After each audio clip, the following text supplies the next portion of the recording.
Kennica Jenkins, who was 19 years old at the time, was getting ready to make plans to go out with her friends on the evening of Friday, the 8th of September, 2017. She was going to go out with her pals. It was the kind of night that seemed to be full with potential that had not yet been realized. The kind of night that many of us remember from when we were that age. An invitation to a birthday party had been made to Kennica and her 3 friends, and it was not any ordinary party of any type. Kennica and her friends have been invited to attend. The Crowne Plaza Chicago O'Hare Hotel, which had an aura of refinement and a touch of glitz, was the location of the event that was being conducted. They were all overjoyed and happy. To get to the hotel, which was located in the neighborhood of Rosemont and was in close proximity to the airport, they got into their vehicle and drove there. The hotel was located in Rosemont. While they were driving, they were laughing and talking about the night that was going to come, and the lights of Chicago offered a backdrop that was familiar to them. Around 11 o'clock on that particular evening, they arrived at the parking lot of the hotel where they were staying. As soon as they discovered a parking spot, they got out of the van and made their way into the lobby of the Crowne Plaza, which was a well-lit area. If we were to claim that the atmosphere was typical of a hotel that was filled on a Friday night, we would be understating the situation. In addition to checking in and going to the bar, there was a steady stream of individuals coming and going during the whole day. The group of friends that Kennica was with made their way to the elevator and then proceeded to rise to the 9th floor before arriving at their destination. Room 926 was the location where the event was held. As soon as they opened the door to the room where they were staying, the celebration had already begun in full swing. There were a significant number of people, including friends and friends of friends, who were jammed into the small hotel room despite its limited space. At the same time that people were dancing and the music was playing at a loud volume, beverages were freely passed from one person to another. As they had anticipated, the setting was brimming with life and vitality, which was exactly what they had brought with them. Kennica and her friends joined in very quickly when the news broke. There was a whirlwind of music, laughter, and conversation, and the hours began to blend together and became less distinct as the conversation continued. When Kennica arrived at the party, she was drinking, much like a large number of other individuals who were there. As the night went, it became increasingly apparent to a few of the other individuals who were attending the party that she was becoming quite intoxicated. This was the case since she was getting more and more drunk. At one point, when they attempted to give Kennica a hug, they discovered that she was so unsteady on her feet that she was unable to stand up on her own. Later on, a witness who was present at the moment provided this information to the detectives who were conducting the investigation. Another witness recalled seeing Kennica after some time had passed, and they both recalled seeing her. While the most of the people were standing up and dancing around in reaction to the music, Kennica was sitting on the edge of the bed, which was situated off to the side. Kennica was taking a seat on the edge of the bed. It appeared as though she lacked the stamina and coordination required to even stand up, let alone dance, based on the manner in which she held herself. The mere act of sitting there gave the impression that she was unable to deal with the quantity of alcohol that she had ingested. It has been a couple of hours since that earlier time. It was sometime about 3 o'clock in the morning when the event took place. The celebration was beginning to wind down when Kennica and the 3 friends that she had brought with her to the party came to the conclusion that it was time to call it a night and head back home, despite the fact that they had been celebrating for quite some time. After saying their goodbyes to one another, the 2 of them made their way through the bustling area and then exited onto the corridor on the 9th level, which was quite calm on that level. As the 4 of them made their way down the lengthy corridor in the direction of the elevators, the hotel's security cameras would eventually record them as they made their way down the corridor. After a long night out, they gave the impression of being any other group of young people that they could have been of any other age. All the way down to the ground floor where they exited the elevator, they were transported by the elevator, which brought them all the way down. Following their departure from the building, they entered the main lobby, which had grown noticeably less boisterous in comparison to the time when they had initially arrived. Just as they were beginning to make their way towards the main door, Kanika suddenly came to a complete and utter halt. She had the intention of heading out to the parking lot and locating their vehicle. At first, she was checking her pockets, and then she checked her handbag. She was getting ready to leave. When she gazed at her face, she gave off the impression of being confused. Nevertheless, she was devoid of the keys to her vehicle. In addition to that, she was unable to place her cell phone anywhere in the vicinity. She took the time to explain to her pals that she must have overlooked the people who were still present in the establishment. They were able to establish control of the situation, despite the fact that Kanika was substantially more intoxicated than her friends were at the time. When they shifted their attention to Kanika, it was clear that she was having trouble standing and keeping her head in an upright position. They told her to come to a stop and wait in this location. Ensure that you continue to be present in this very lobby. We will have to return to room 926 inches in order to find your stuff for you. We apologize for the inconvenience. At first glance, it seemed like a basic approach. The moment Kanika gave a little nod, her companions turned around and headed back in the direction of the elevators, leaving her to be by herself in the lobby. The group of her friends returned to the party room, which was situated on the second story of the building. First, they spent a few minutes searching the disorganized room for her pocketbook, and then they finally found it. On the other hand, they were not successful in their exploration. Both her cell phone and one of her keys were discovered inside the house. It was clear that they had been successful in achieving their goals. After leaving the party for the second time, they ultimately made their way back down to the lobby in order to meet up with Kanika. They did this with a sense of relief before leaving the party. Nevertheless, there were no people present in the foyer upon the opening of the elevator doors and their departure from the elevator, because he was no longer present. They looked around, considering the likelihood that she had most likely just gone outside to get some fresh air. They were thinking about this possibility. Upon exiting the primary door, they proceeded to explore the surrounding region and take in their surroundings. It is not true. She was not there. Currently, it seemed as though they were not really concerned about the situation. After some consideration, they arrived at the conclusion that she must have become exhausted from waiting, and as a result, she ultimately chose to walk out to the car by herself. The three of them began going through the parking lot till they found their vehicle. This was done in order to locate their automobile. Nevertheless, Kanika was not there when they got at the area where they were waiting. In addition to the fact that she was not inside the vehicle, she was also not standing in any geographical vicinity to it. Suddenly, a glimmer of worry started to creep into my consciousness. I was concerned about something. The fact that their buddy was incredibly intoxicated, in addition to the fact that it was the middle of the night, left them completely confused about where she was. In addition, they were in possession of her phone, which meant that they were unable to even call her in order to inquire about her location. Teresa Martin, Kanika's mother, should be approached as the next logical step, according to the conclusion that they reached via their investigation. After taking out their phone, one of the pals called the number that had been provided to them from the list of available numbers. When Teresa picked up the phone in the middle of the night, she was immediately overtaken with a feeling of dread. This feeling occurred very quickly. As a result of the physical distance that separated them, the voice of the friend of her daughter who was on the other end of the line sounded peculiar. The events that had taken place were described in detail by them. They informed her that they had just left the party that was held at the Crown Plaza after they had left the party. Because Kanika was unable to find either her phone or her keys, they had left her in the lobby so that she could go look for them. This was done so that she could go and find them. After returning to the ground, they were unable to locate her anywhere in the area.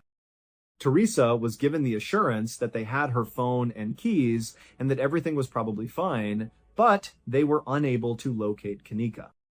Teresa was offered this assurance. Teresa's thoughts seemed to be racing at a quick pace. It was a straightforward inquiry that she addressed to them. Were any of you drinking any alcohol?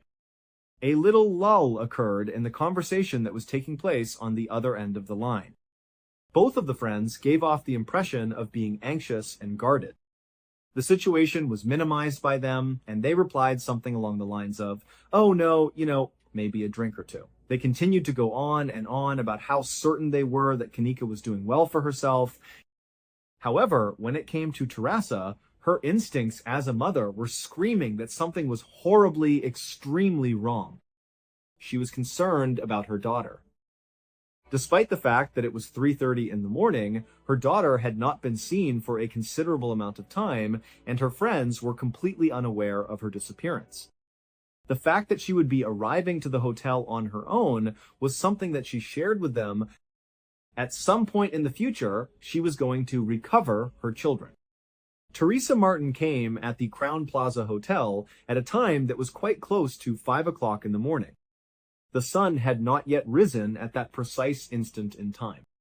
She entered the tranquil lobby with the idea of locating Kanika, and she did it with a single, unwavering goal in mind.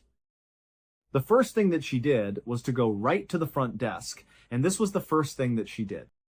An explanation of the issue was provided by her to the manager who was on duty at the time. She shared with him the news that her daughter, Kanika Jenkins, had been present at a party that was situated on the 9th degree. It was stated by her that her companions had discovered her in this very same lobby the last time they saw her, but that she had disappeared since that time. Although Teresa made an effort to keep her calm, it is clear that she is in a desperate state of mind because of the tone of her voice. However, despite the fact that I am certain that she is doing well, we are unable to find her. Due to the fact that her friends have access to her phone, I am unable to get in touch with her. Would it be feasible for you to take a brief look at the footage that was captured by your security cameras in order to figure out where she went?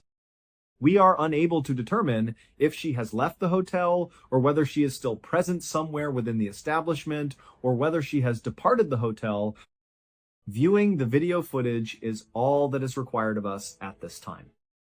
It appeared as though the request, which was made by a mother who was experiencing fear, was reasonable. The personnel at the hotel, on the other hand, was completely and utterly unyielding in their refusal. She was advised by the management that they were unable to share her with the footage that was captured by the protection system. His point was that it was against the policy of the hotel to show a film to a guest who had not yet filed an official report with the police regarding a missing person. He believed that this was a violation of the hotel's policy. In spite of the fact that this is a widely accepted rationale, it is not necessarily legally required in the majority of situations. It is possible for a hotel to collaborate with other establishments in the event of an emergency situation in order to provide assistance in the search for a person who may be in danger. But this management was inflexible in their approach. No support was offered by him in any way. It was explained to Teresa by him that in order for her to watch the movie, she would first have to go and file a complaint for a missing person. Teresa was taken aback by the news. She was feeling more and more afraid with each passing minute, and she was becoming increasingly agitated. At the same time that time was running out, those individuals who were in a position to provide assistance to her continued to maintain their obstinate unwillingness to do so. Teresa, who was under the notion that she had no other choice, left the lobby of the hotel and stood outside in the chilly early morning hours. She was under the impression that she had no other options.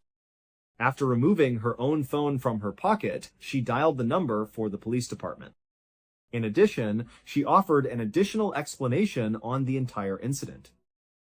In spite of the fact that the hotel had surveillance footage that could reveal the location of her child's whereabouts, they refused to show it to her without first receiving a complaint from the authorities. A search for her daughter was conducted at the motel. She repeatedly pleaded with the dispatcher to send an officer to this location in order to persuade them to show us the movie. Despite the fact that the officers were eager to listen to her, it seemed as though they did not share her sense of urgency over the matter. She requested, "Can you please send an officer down here?" When viewed from their perspective, it seemed as though this was a situation that occurred rather regularly. A young person who was 19 years old was present at the party that was being held. Overindulging in alcohol was her habit. She left on her own accord. Every single time it happens to be the case. Teresa was advised that her daughter was most likely with other friends and that it was possible that she had returned to a separate room in the hotel in order to get some rest. Teresa was also informed that it was possible that her daughter took a nap. They advised her to exercise patience and wait for a couple of hours before making any decisions. Be sure to check and see if Kanika is present. It is possible that she will call them once again in the event that she has not yet arrived by that time. Teresa was now feeling a double dosage of frustration as a result of the situation. In the beginning, there was the hotel, and now there are the police. Nobody took her seriously. She was not being taken seriously. At first glance, it seemed as though no one could possibly comprehend the terror that she was going through. During the time that the sun was just about to rise, her daughter had been absent for a substantial amount of time. She came to the conclusion that she would go out and look for Kanika on her own in the case that no one else was ready to help her search for her.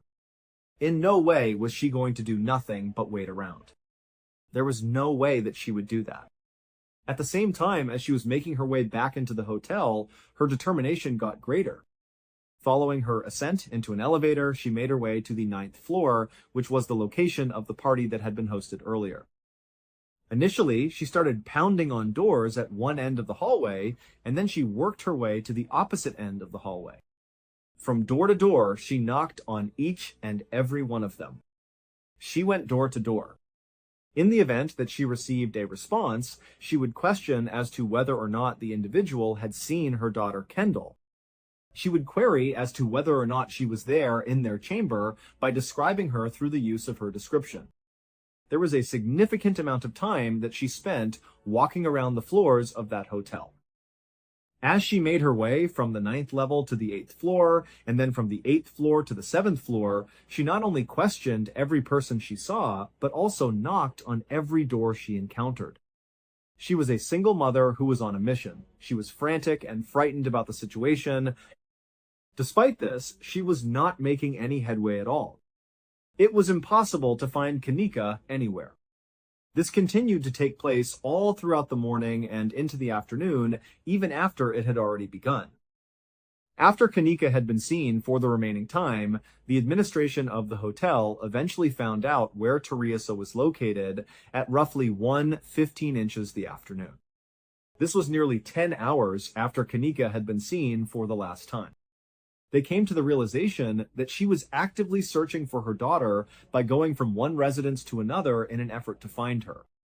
In addition, rather than offering to help her, they went ahead and reported her to the authorities.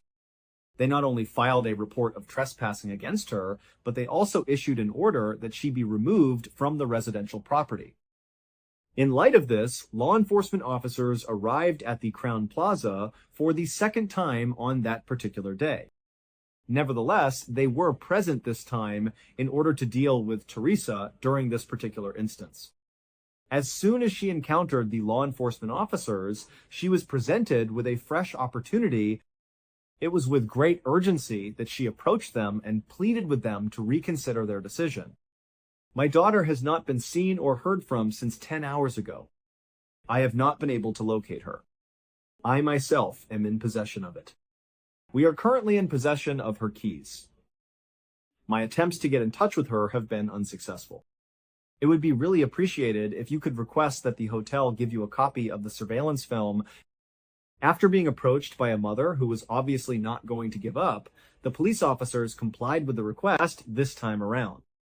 Teresa accompanied the officers as they made their way to the front desk, where they gave the manager the information that they needed access to the CCTV film. After receiving their request, the staff at the hotel showed them the footage that they had requested. On the other hand, the only cameras that were shown to them were those that were situated in close proximity to the principal entrances of the hotel. The film was evaluated by both the law enforcement officers and the security personnel working at the hotel.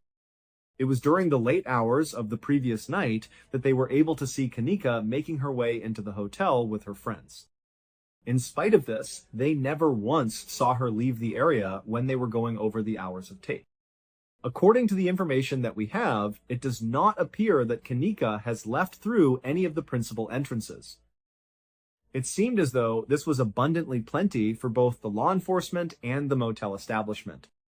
After that, they switched their focus to Teresa and were on the verge of saying, well, there you have it. She is still present in a particular area of the hotel. They were under the impression that their task was complete. After seeing the movie that was shown to them, they were able to formulate a straightforward response to the question. There is no attempt made to seek information regarding the existence of additional cameras. Could you please confirm whether or not there is surveillance equipment installed in the basement, the service areas, and the corridors? The investigation had been completed at this point in time due to its conclusion.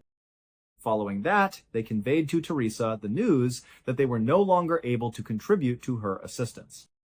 Furthermore, due to the fact that the hotel had filed a complaint, she was no longer allowed to remain on the grounds with the goal of conducting a search. She was left with no other option but to leave, and the result was that her heart was broken in the process. Her hunt for answers was fruitless, and at this time she was unable to even look for her child on her own. She was at a loss for explanations. Teresa and her family were unable to see through the haze that was the remaining hours of the day, and they were filled with the most terrible suffering. It was impossible for them to assist. It was quite difficult for them to find Kanika within that hotel, despite the fact that she was most certainly located somewhere within the establishment. The initial idea that she had simply drifted out with friends or gone to another room grew less and less plausible with each passing hour. This was because she had been out for a longer period of time. Due to the fact that she had been absent for a considerable amount of time, this was the result. Both her phone and her keys were out of her possession. Her lack of communication with anyone was a problem. Despite the fact that her mother had spent a number of hours doing a comprehensive search of the public floors of the hotel, she had not been successful in locating her daughter. The passage of time itself was the one little detail that destroyed the idea, and it was the one thing that utterly demolished the core drunk teenager will turn up theory. Extremely long periods of time had already elapsed. Something was wrong with the circumstance. A nagging feeling that had started in the middle of the night had now turned into a full-blown certainty for her family that Kanika was in extremely precarious circumstances. This realization came about as a result of all that had happened. Late that night, after what seemed like an eternity, someone or something shifted. 10 o'clock is the hour of the night. The Rosemont Police Department made the decision to go to the hotel and review the security footage once more on Saturday, 17 hours after Kanika had vanished without a trace. When they examined the material this time, they did it with a greater degree of caution. A number of factors may have contributed to this decision, including the realization that this was not a typical incident of a missing individual or the pressure that was exerted by the family. In this particular instance, they did not only look at the cameras that were covering the exits, they also looked at other cameras. They started looking through film from a number of different areas within the hotel where Kanika was staying in an effort to piece together a timeline of the activities that Kanika was known to have participated in before moving on. That was the period when they were successful in locating her. Through the use of a webcam feed that was recorded in the early hours of the morning, they were able to observe Kanika. The timestamp on the video indicated that it was 3:20 the morning immediately after her friends had left her in the lobby. This occurred just a short while after they had abandoned her. While Kanika was wandering about the motel, it was clear from the footage that she was completely by herself. There is little doubt that she was experiencing a severe case of disorientation. After exiting the main lobby area, she went in the direction of a staircase that led down rather than moving towards the exit or back to the guest elevators. She ultimately chose to take the stairway. The stairway was followed by her until she reached the bottom of the stairs. After making her way down the steps, she found herself in a part of the hotel that was not designed for use by guests. She might be found in a service corridor that was situated on the basement level of the main building. It was observed that she was walking along a lengthy corridor that was completely devoid of any individuals at any point over the course of the video. It was impossible for her to stand for an extended period of time. While she was lurching forward, she was making an effort to stabilize herself by crashing against the wall whenever she moved forward when she was moving forward. It appeared as though she was confused and disoriented. Immediately after that, the camera caught her as she rounded a corner and entered a large kitchen that was constructed out of stainless steel. This kitchen was not used at all throughout the time that it was being restored. To put it another way, it was essentially abandoned to the point that it was practically abandoned. In the course of her journey around the empty kitchen, she came across ovens and counters that were not being utilized by anyone. It was at that very moment that she stepped away from the camera's line of sight, which was situated at the opposite end of the kitchen. When the shot was taken, she was no longer showing up. The authorities maintained their monitoring efforts, employing a number of different camera angles in their investigations. In contrast, she was never captured on any other camera again after that point in time. Following the time when she left the kitchen, there was no more sighting of her. Now that they had a specific location from which to carry out their duties, the authorities were completely aware of the tasks that they needed to complete. Following their departure from the security office, they dashed straight down to the basement of the hotel, where they remained until they were no longer in danger. The exact halls that Kanika had gone through a few hours earlier were traversed by them as they made their way through the same vacant corridors. After entering the kitchen, there was a complete lack of any noise whatsoever. At this point, they began their search. The clock was ticking down to 1 o'clock in the morning, and it was still far beyond midnight. It was precisely the morning of Sunday. It had been close to 24 hours since Kanika's friends had last seen her. This meant that some of them had not seen her in quite some time. In addition, the unfortunate finale of the search for Kanika Jenkins took place in the kitchen where she was being detained. The police officers saw a massive freezer that was accessible to the general population. It was possible for them to open the enormous passageway. In addition to that, they found Kanika hidden away. Her existence had come to an end. As a result of the study, the events that took place during the perplexing minutes that she was dying were pieced together. After she had parted ways with her friends, Kanika, who was in a state of acute intoxication, had drifted off into the distance. After making her way down, she entered the kitchen of the hotel's basement, which was absolutely devoid of any presence. A walk-in freezer of considerable size and of commercial quality had been left on and unlocked for reasons that we may never be able to fully comprehend. The freezer had been left on. There was a door that was open. Kanika, who was probably looking for a spot to relax or rest because she was lost, entered the entryway. She must have been looking for a location to do so. The heavy door, which was constructed to close tightly and was insulated, swung shut behind her once she had left the room. Due to the fact that the door had already been shut, it would have been incredibly challenging, if not impossible, for someone in her position to open the door from the inside. Despite the fact that the majority of current refrigerators come equipped with an integrated safety release mechanism, it is extremely plausible that Kanika was unable to locate it or even realize what was happening place. Her death was brought on by hypothermia, which was brought on by the fact that she was confined inside the icy environment. Kanika's death was determined to have been the consequence of an accident, according to the official verdict of the medical examiner.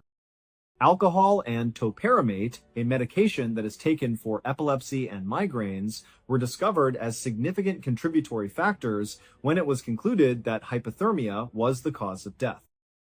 Hypothermia was also recognized as the cause of death. From the perspective of her family and a sizable portion of the broader public, however, the narrative was not as straightforward as it may have appeared. The announcement of her passing and the unusual circumstances that accompanied it aroused an anger of unparalleled proportions. Irreverent circumstances surrounded her passing.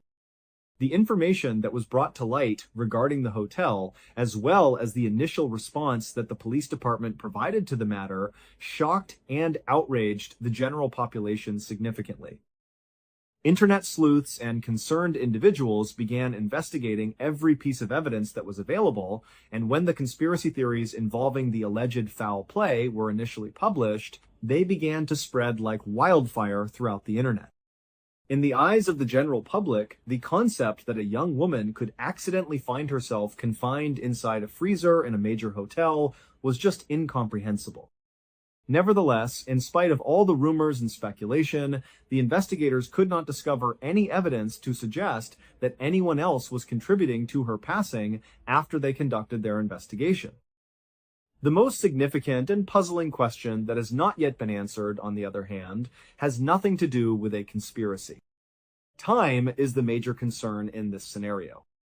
On the day when Teresa, Kanika's mother, arrived at that motel, it had been just 2 hours since Kanika had vanished without a trace. Earlier, she had urged with the employees to have a look at the surveillance cameras. When she was in a difficult situation, she had pleaded with them to help her. They were not in agreement. The police, upon receiving her call, did not take her worries into consideration and instead asked her to wait for additional instructions. On the other hand, what if they had looked at it? What would have happened if, at 5 or 6 in the morning, when Teresa was the first person to raise the alarm, the workers at the hotel had simply gone through all of the footage? As a result of their presence, they would have seen Kanika making her way into the basement by accident.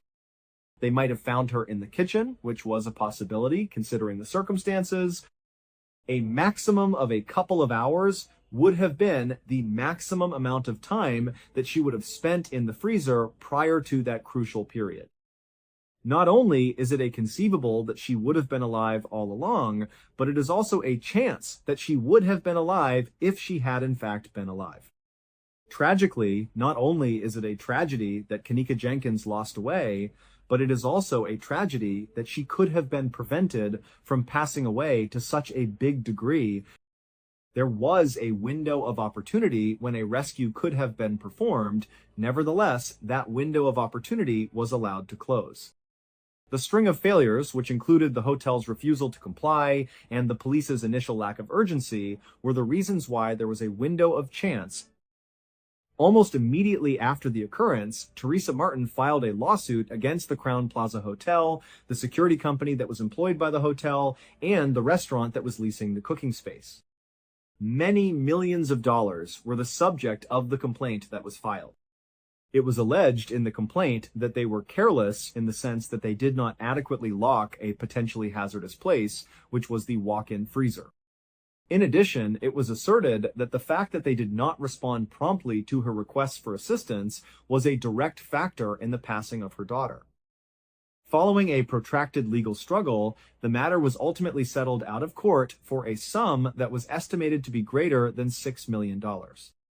Despite this, there is no amount of money that will ever bring Kanika back or erase the dreadful what-ifs that will continue to afflict her family.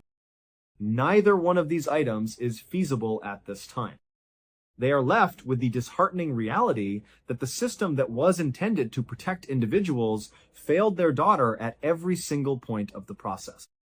They discovered that they were in this predicament without knowledge. In the final eerie film, Kanika can be seen wandering through the hotel's chilly and deserted hallways by herself. This footage serves as a heartbreaking final tribute to a life that was cut too short. In addition to this, it serves as a sobering reminder of how a series of decisions made by bureaucrats that appear to be of little significance can result in the most disastrous of outcomes. I want to express my gratitude for your presence here today. If you watched the program that was broadcast today, I would appreciate it if you could share your ideas with me in the comments area. Also, bear in mind that we have a whole playlist of episodes of true crime waiting for you to watch in one sitting right now. You may watch all of these episodes in one sitting. Till the next time we meet again, what's going on? Kayla was living the life that so many people dream of having in the year 2010, and it was a year when she felt very fulfilled. She had reached the senior year of her studies at the University of California, Santa Barbara, a school that is well known for its breathtaking campus that is located right on the Pacific Ocean, and of course, its well-known party scene. She had reached this point in her education. In addition to being brilliant and self-motivated, Kayla was majoring in communications, and she had her entire future planned out. She was also very well organized. But in addition to that, she was also able to take pleasure in herself. Not only did she have a tight-knit group of friends who were also her roommates, but the small rental house that she lived with 2 wonderful housemates was situated just a few blocks away from the campus. Despite the fact that it was a little worn around the edges, it was full with laughter and debates about studies late into the night. It was the kind of atmosphere that you see in movies. On a particular Friday evening, the atmosphere was brimming with the normal excitement that is connected with the conclusion of the week. Kayla and her friends managed to find themselves at a large party that was held not too far from their home. The party was situated just a short distance away. The music was playing at a very loud volume, and the house was absolutely packed with people. Everyone was in a particularly happy mood. Although Kayla was having a lovely time, laughing and catching up with friends, she began to get an overpowering feeling of exhaustion as the night proceeded. This was despite the fact that she was having a wonderful time. During the previous week, she had been attending lectures and studying for exams, and the only thing that she could think about was getting into her own bed. I had a difficult week ahead of me. The next thing she did was turn to her friends and query as to whether or not anyone else was ready to depart for the evening. On the other hand, they were all still bursting with vigor and did not want the celebration to finish, even though it was getting close to its conclusion. The reason that Kayla notified them that she was going to go home by herself from work was because she did not want to give the impression that she was a pessimist. It was not a serious cause for anxiety, this. It was literally only a 5-minute walk away from her house, and it was a straight shot along a street that was well lit and familiar. The distance was only 5 minutes. It had been 100 times before that she had walked it, both during the day and at night. After saying her goodbyes, she silently left the house through the front door and started the short journey back home, taking delight in the energizing night air as she traveled. Sarah and Jessica, who were her roommates, had come to the conclusion that they would prefer to spend the evening in a tranquil setting when they returned to their residence. It was determined that they would enjoy a more relaxed evening because they were also seniors and were under the weight of the responsibilities that came with their academic obligations.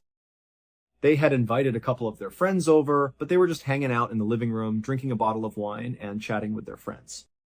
Despite the fact that they had invited over a couple of their friends, what they encountered was a Friday evening that was uneventful and characterized by harmony. Kayla went through the motions of looking for her keys when she had gotten at her front door, and then she opened the door for herself. She had imagined that the house would be a quiet place, and she was right. After some consideration, she came to the conclusion that her roommates and their friends were probably already in their own bedrooms at this moment. Following her entrance into the building and the subsequent closing of the door behind her, she tilted her head to the right and cast a gaze in that direction. There was a large sofa that was pushed up against the main wall of their living room, which was somewhat smaller than the rest of the space. In addition to it, there was a guy occupant resting on the sofa. It was a blanket that was pulled all the way up to his chin, and he was lying down with his head tucked under it. He was relaxing. When he looked at her, his eyes were wide open, and he was staring at her in a direct manner. During this brief pause, Kayla made a brief stop. It was as if she had no awareness whatsoever of his existence. The discovery of a stranger sleeping on the couch in a college residence, particularly on a Friday night, was not completely out of the ordinary. On the other hand, it was not completely out of the ordinary neither. At that moment, she immediately made the assumption that he must be a friend of Sarah or Jessica's friends, someone who had probably had a small amount of alcohol and was currently sleeping off the affects of their drinking. She gave him a small nod that was polite but obviously fatigued, and then she started walking across the room in the direction of the corridor that led to her bedroom. She was exhausted but polite. On the other hand, she felt an odd sensation in the nape of her neck as she walked. This occurred while she was walking. It didn't feel quite right, especially for me. As she casually looked back over her shoulder, she noticed the man who was seated on the couch. He drew her attention during this moment. Within that fraction of a second, he exerted some kind of movement. In addition to removing his head from the cushion, he had also changed the blanket so that it was little lower than it had been previously. It was no longer enough for him to merely look at her. Rather, he was observing her with a level of intensity that appeared to be improperly written. A terrible and gloomy image was shown to her, and it prompted the hair on her arms to stand up in response to the moment. At that same moment, each and every alarm bell that she had been playing in her thoughts began to ring. On the face of that partygoer, there was no indication of how exhausted they were. On the other hand, that was an entirely different problem. Fear was a powerful and fundamental emotion that she experienced, and it engulfed her completely. Her speed intensified, and rather than walking in a casual manner, she was hurriedly making her way to her room. She wanted to get there as quickly as possible. It was the final time that she appeared to turn around. When she was finally able to reach the entrance to her bedroom, she hurriedly went inside and then firmly shut the door behind her. Following that, she engaged in an activity that she had almost never considered doing before. She bent down and turned the knob on her doorknob until she heard the lock click into place. While she was doing this, she waited for the lock to click into place. She could count on one hand the number of times she had closed the door to her bedroom during the 2 years that she had lived in that house when she had been there. She had been there for as long as she could remember. To put it another way, there was never a precondition for it to exist. Tonight, on the other hand, she had a hammering sensation in her stomach that indicated she ought to have that barrier. A few minutes later, the exhilaration that she had felt as a result of the strange encounter started to gradually go away, and the exhaustion that she had been experiencing during the week started to take control of her actions. She went into a deep sleep in a few minutes after falling asleep. A weird sound awoke Kayla from her deep sleep 2 hours later. She had been sleeping for a long time. For a considerable amount of time, she had been asleep. A soft tapping sound could be heard, but it was persistent throughout the entire process. During the beginning of the time period, she was completely and utterly confused. The combination of the sleep she had obtained and the couple of beers she had consumed earlier had both contributed to the cloudiness of her mind. Her space was utterly devoid of light. As she sat up in her bed, she made an effort to identify the origin of the alarming sound. The noise was coming from the direction of the exit. If there is a limb of the tree pressing against the glass, has it been removed? And in point of fact, it was far closer than that. As her senses gradually restored to their usual state, she became conscious of what it was that she was experiencing. It appeared as though someone was tapping their fingers on the wooden door that would lead to her bedroom, and it sounded as though they were doing so. She looked at the murky silhouette of her door, which was causing her to feel a sense of perplexity. Who would be doing something like that at this hour of the night? That is the question. Perhaps it was one of her roommates who needed to question about anything that was related to her responsibilities. On the other hand, why would they tap for such a short period of time? Following that, she recalled the individual who was, at the time, seated on the couch. Suddenly, she felt a tiny acceleration in the rate at which her heart was beating. Maybe he was the one? And if that were to be the case, what exactly was it that he wanted? A momentary pause was seen in the rhythmic drumming that had been going on. The silence that followed was one that was substantial and strained, and it did not let up at any point. After that, a new sound gradually replaced the previous one in the mix. The sounds were similar to those of someone scratching them. The direction of her door was the source of a scratching sound that was barely perceptible despite its proximity. Kayla's feelings of confusion grew into frustration as time went on. Okay, it was clear that this was the individual who was seated on the couch. There is a high probability that he was under the influence of alcohol and that he thought he was being hilarious by pulling some kind of foolish joke. This motion was not something she was in the mood for, in addition to the fact that she was fatigued. During the time that she was sitting there in bed, she pondered whether or not she should simply get up, throw open the door, and tell him to stop being so unreasonable. However, the itching changed before she could convince herself to get out of bed. This occurred before she was able to get dressed. It became more upsetting and louder as time went on. The sound was no longer that of fingernails, rather it was something else as well. The texture was more grainy and it had a metallic aspect to it. The tone of the music changed from one of playfulness to one of aggression. It was no longer playful. During the time when the sound was being heard, someone was making an attempt to enter the room through the door.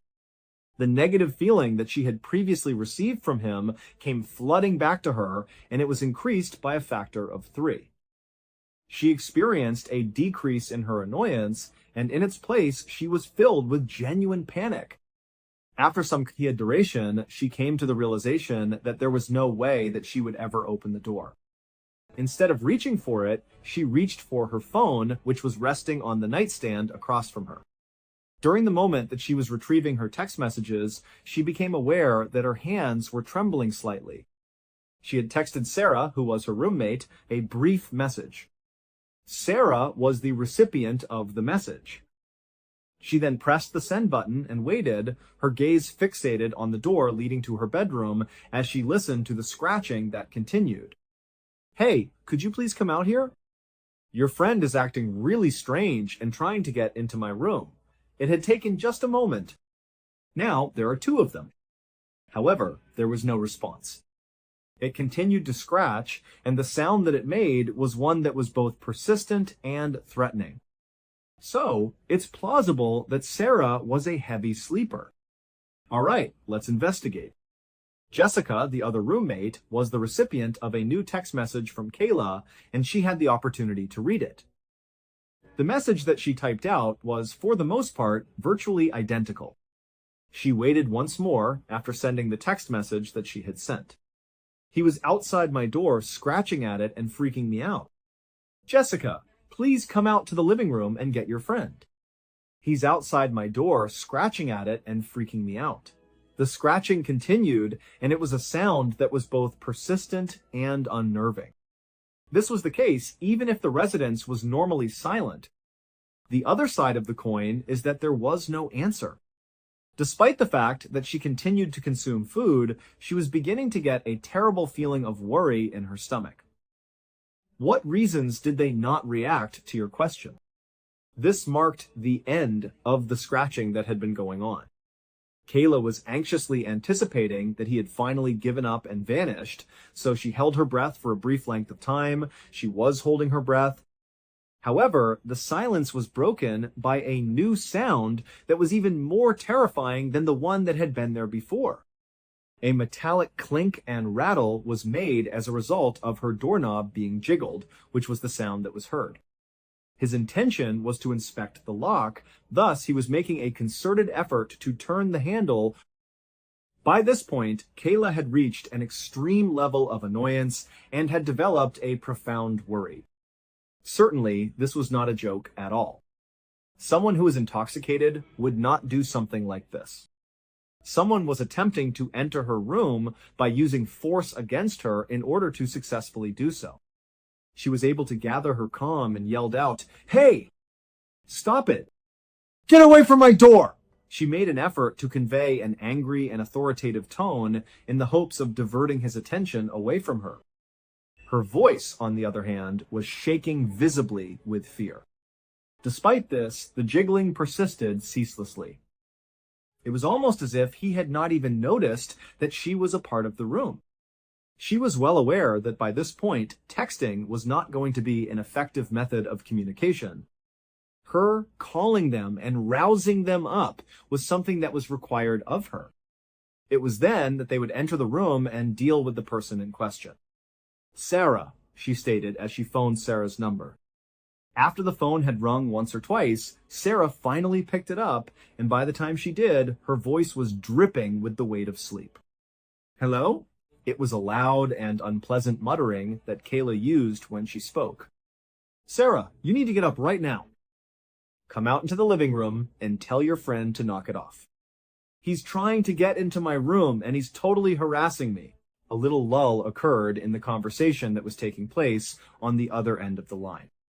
It was clear to me that Sarah was still attempting to make sense of what Kayla was saying, since she appeared to be perplexed by what she was hearing.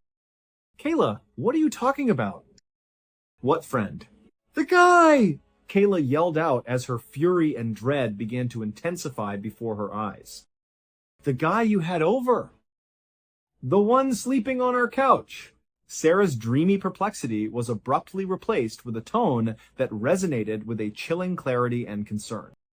Instantaneously, Sarah's confusion had disappeared without a trace.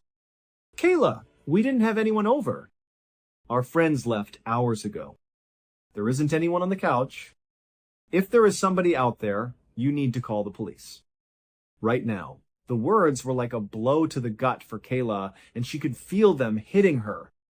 Suddenly, her bodily fluids turned ice. The individual who was sitting on the couch was not a friend of the person sitting there.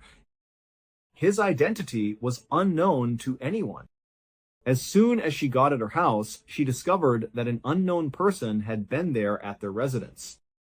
At this very moment, she was being confronted by an individual whom she did not know, who was attempting to smash down the door that led to her bedroom.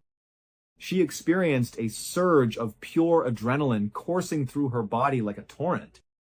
Her mental state turned into one of surviving the situation. The command that she gave to her roommate was very clear, and she delivered it in a voice that was eerily calm. "Sarah, lock your door. Lock it immediately." Both the jiggling of her doorknob and the violent scratching came to a complete halt at that same moment, as if the intruder had been paying attention to what was going on. The home was silent for the third time in a row. Kayla strained her ears attentively in response to the question of whether or not there was any sign of where he had gone. If he was on the phone with her, was he able to hear her? He just gave up, didn't he? During the few dreadful seconds that passed, there was absolutely nothing about it.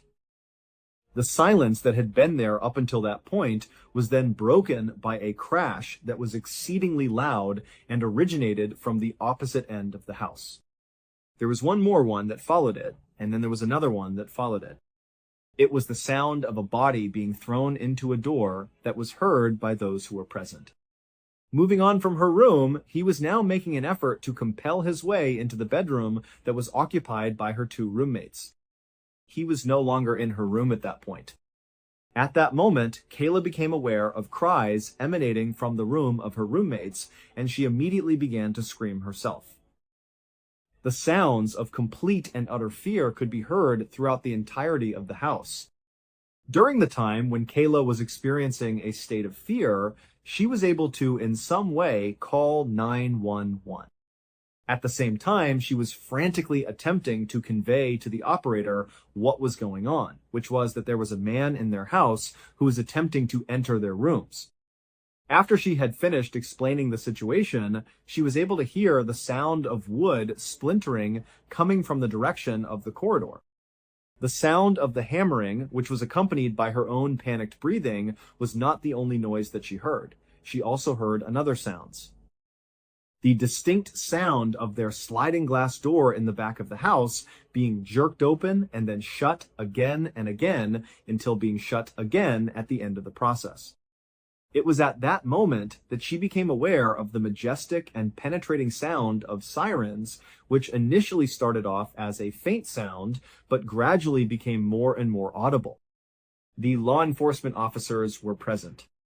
At the same time that blue and red lights flashed through the window through which she was sleeping, the walls of her bedroom were painted with a flurry of colors being applied in a hectic manner. Kayla was able to pick up on the demands that were being yelled out by the officers who were stationed outside. She heard the loud thud of their own front door being forced open, followed by the sound of boots on their wooden floors and the sound of police officers yelling, "Police!" clear, as they made their way through the house, room by room. She yelled out, "Santa Barbara Police Department, have you come out and show yourself?" After what seemed like an endless length of time had passed, she was startled to hear a loud knock on the door of her bedroom. The shaking in Kayla's hands was so extreme that she was unable to turn the latch on the door as she ran to the entrance. She yelled as she hurried to the door, "This is the police!" "Is anyone in there?" as she entered the building. When she opened it, she was instantly faced by two law enforcement officers who had their weapons drawn and immediately lowered them when they saw her.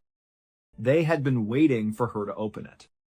She was led into the living room where her two roommates, Sarah and Jessica, were already there, wrapped in blankets, and appeared pale and terrified. After a short period of time, they investigated her room and then led her into the main room.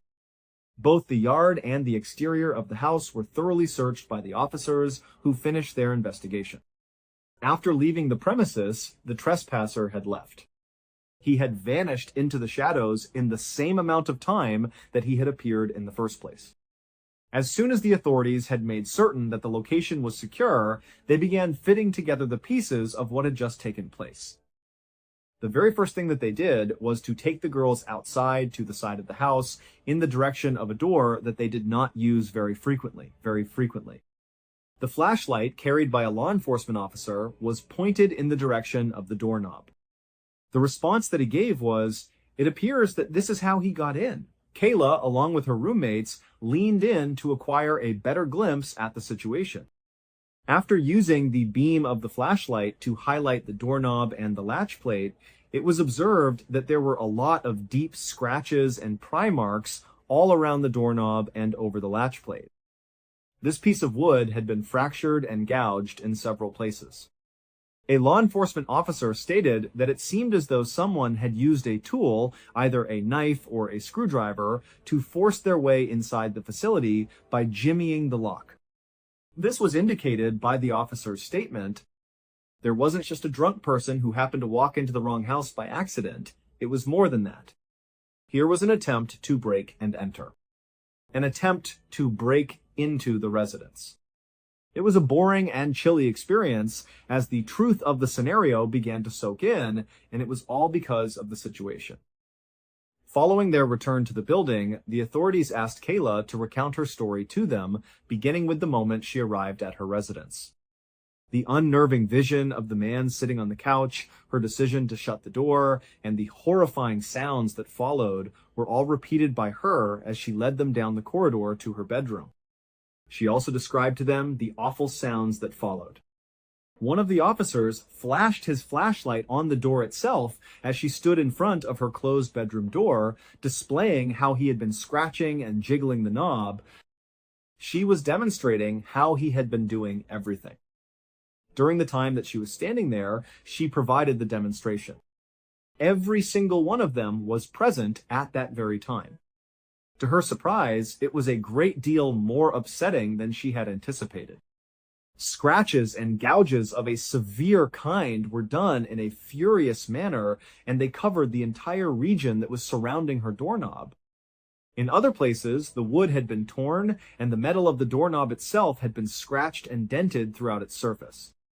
There were also some locations where the wood had been shredded. He had been making a concerted effort to force the lock open, to do damage to it, and to attain access to her. On closer inspection, it became clear that he had not merely been jiggling the handle, rather, he had been engaging in all of these activities. It was very alarming to see the amount of force that he had been putting to a tool. During the process of the police officer directing the beam of his flashlight downward towards the ground, the light caught something that was made of metal. This situation arose as a result of the officer moving the beam. It was there, on the ground just in front of her door, that she found a set of scissors and a little kitchen knife that was quite sharp. That they were not coming from their kitchen was not the case. Nobody had ever seen them before. Nobody had ever seen them before. Within the corridor, the mood became more tense, and still, as time went on, the tools that were sitting on the ground were the primary center of everyone's attention at that moment. Both the tools that he had used to break into their home and the tools that he had taken to her bedroom door after he had broken into their home are included in this collection. The officers exchanged a somber glance with one another as they looked at each other. One of them got down on their knees and studied the knife and scissors without touching them. This allowed them to examine them without touching them. Following that, he got to his feet and directed his attention to Kayla in a forthright manner. His words created a horrifying picture of what they believed had taken place, and he then proceeded to reenact what they believed had taken place. He went on to explain that the burglar most likely used that knife and those scissors to forcefully open the side door. He said that this was the most likely explanation for the burglar's actions. On a Friday night in a college town, it is quite probable that he was a burglar who anticipated that the residence would be vacant. This is a very plausible scenario. Following his successful infiltration into the building, he began searching for anything that might be swiftly taken, such as laptops, cash, or wallets. It is probable that he was in the middle of inspecting the living room when he was caught off guard by the sound of the front door opening.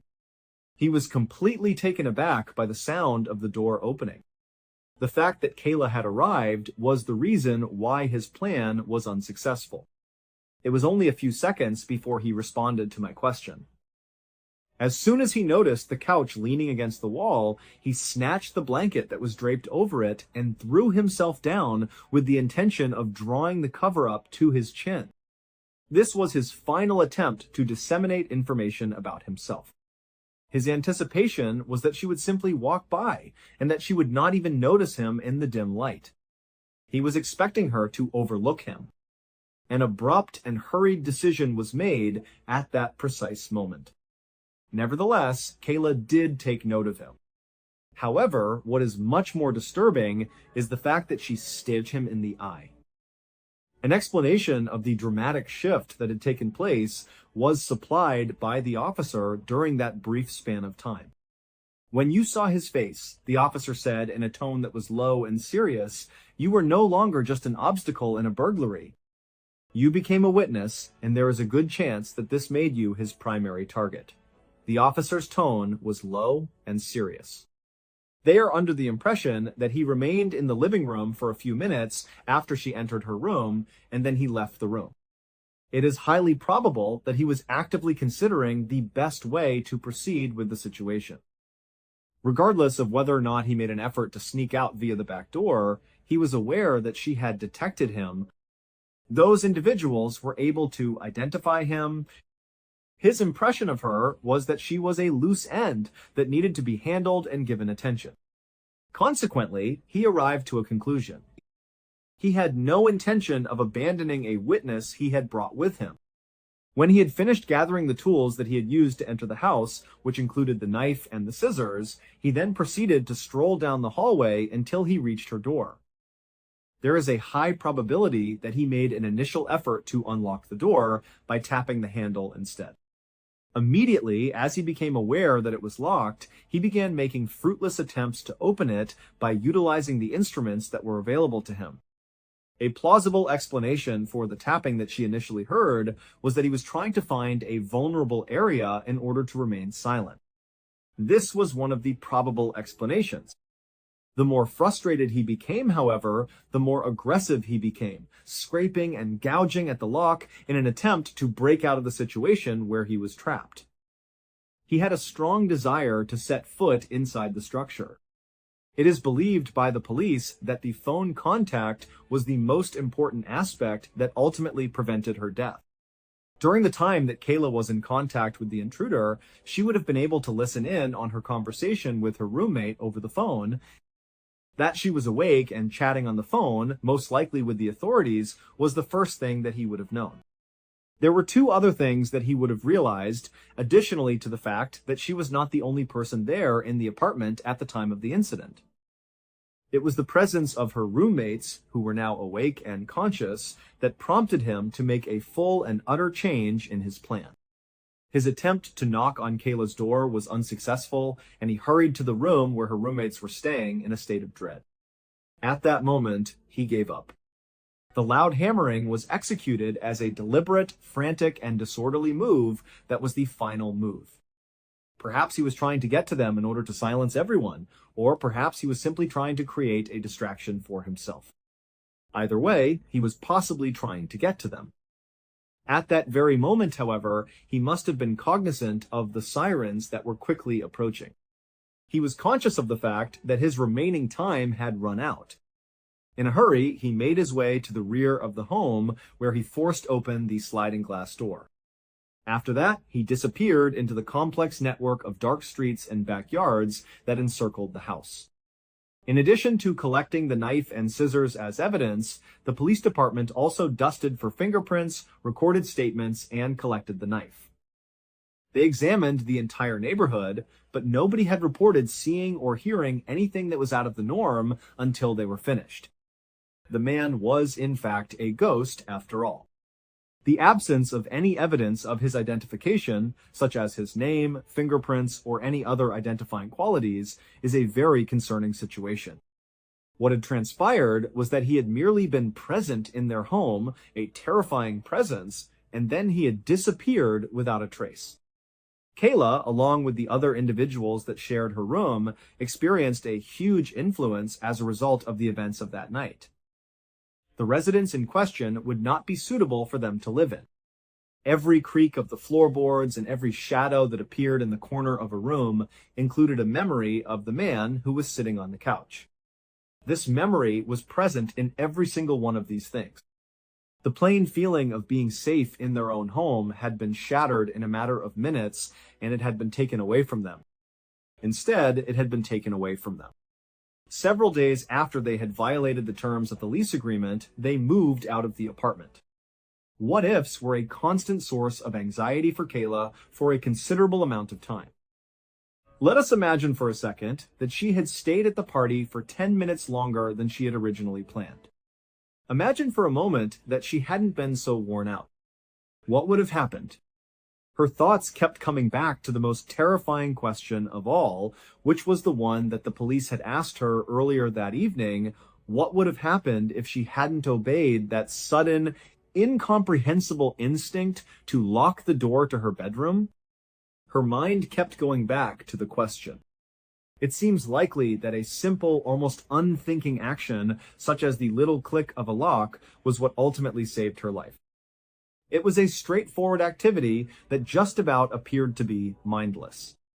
Whoever it was that sat on her couch and attempted to break down her door while brandishing a knife in his hand was never identified. The individual who attempted to do so was never identified. On the other hand, he was never picked up. The only thing that she knew for certain was that he was still out there, a faceless creature that had vanished back into the darkness. This was the only thing she knew for certain. I want to express my gratitude for your presence here today. If you watched the program that was broadcast today, I would appreciate it if you could share your ideas with me in the comments area. Also, bear in mind that we have a whole playlist of episodes of true crime waiting for you to watch in one sitting right now.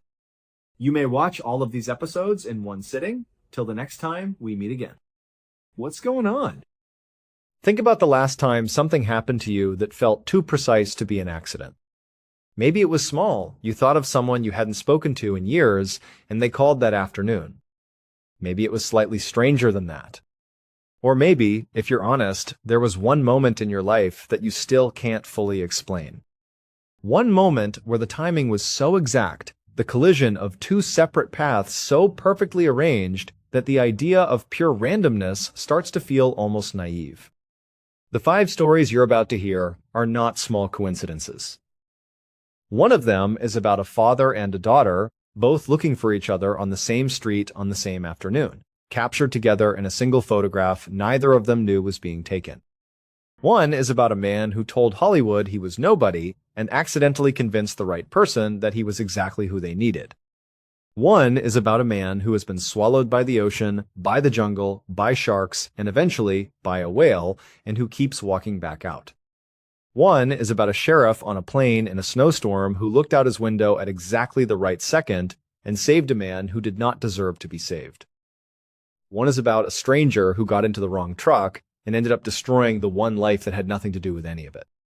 5 stories. 5 moments where you'll ask yourself, what are the odds? But here's the thing about that question.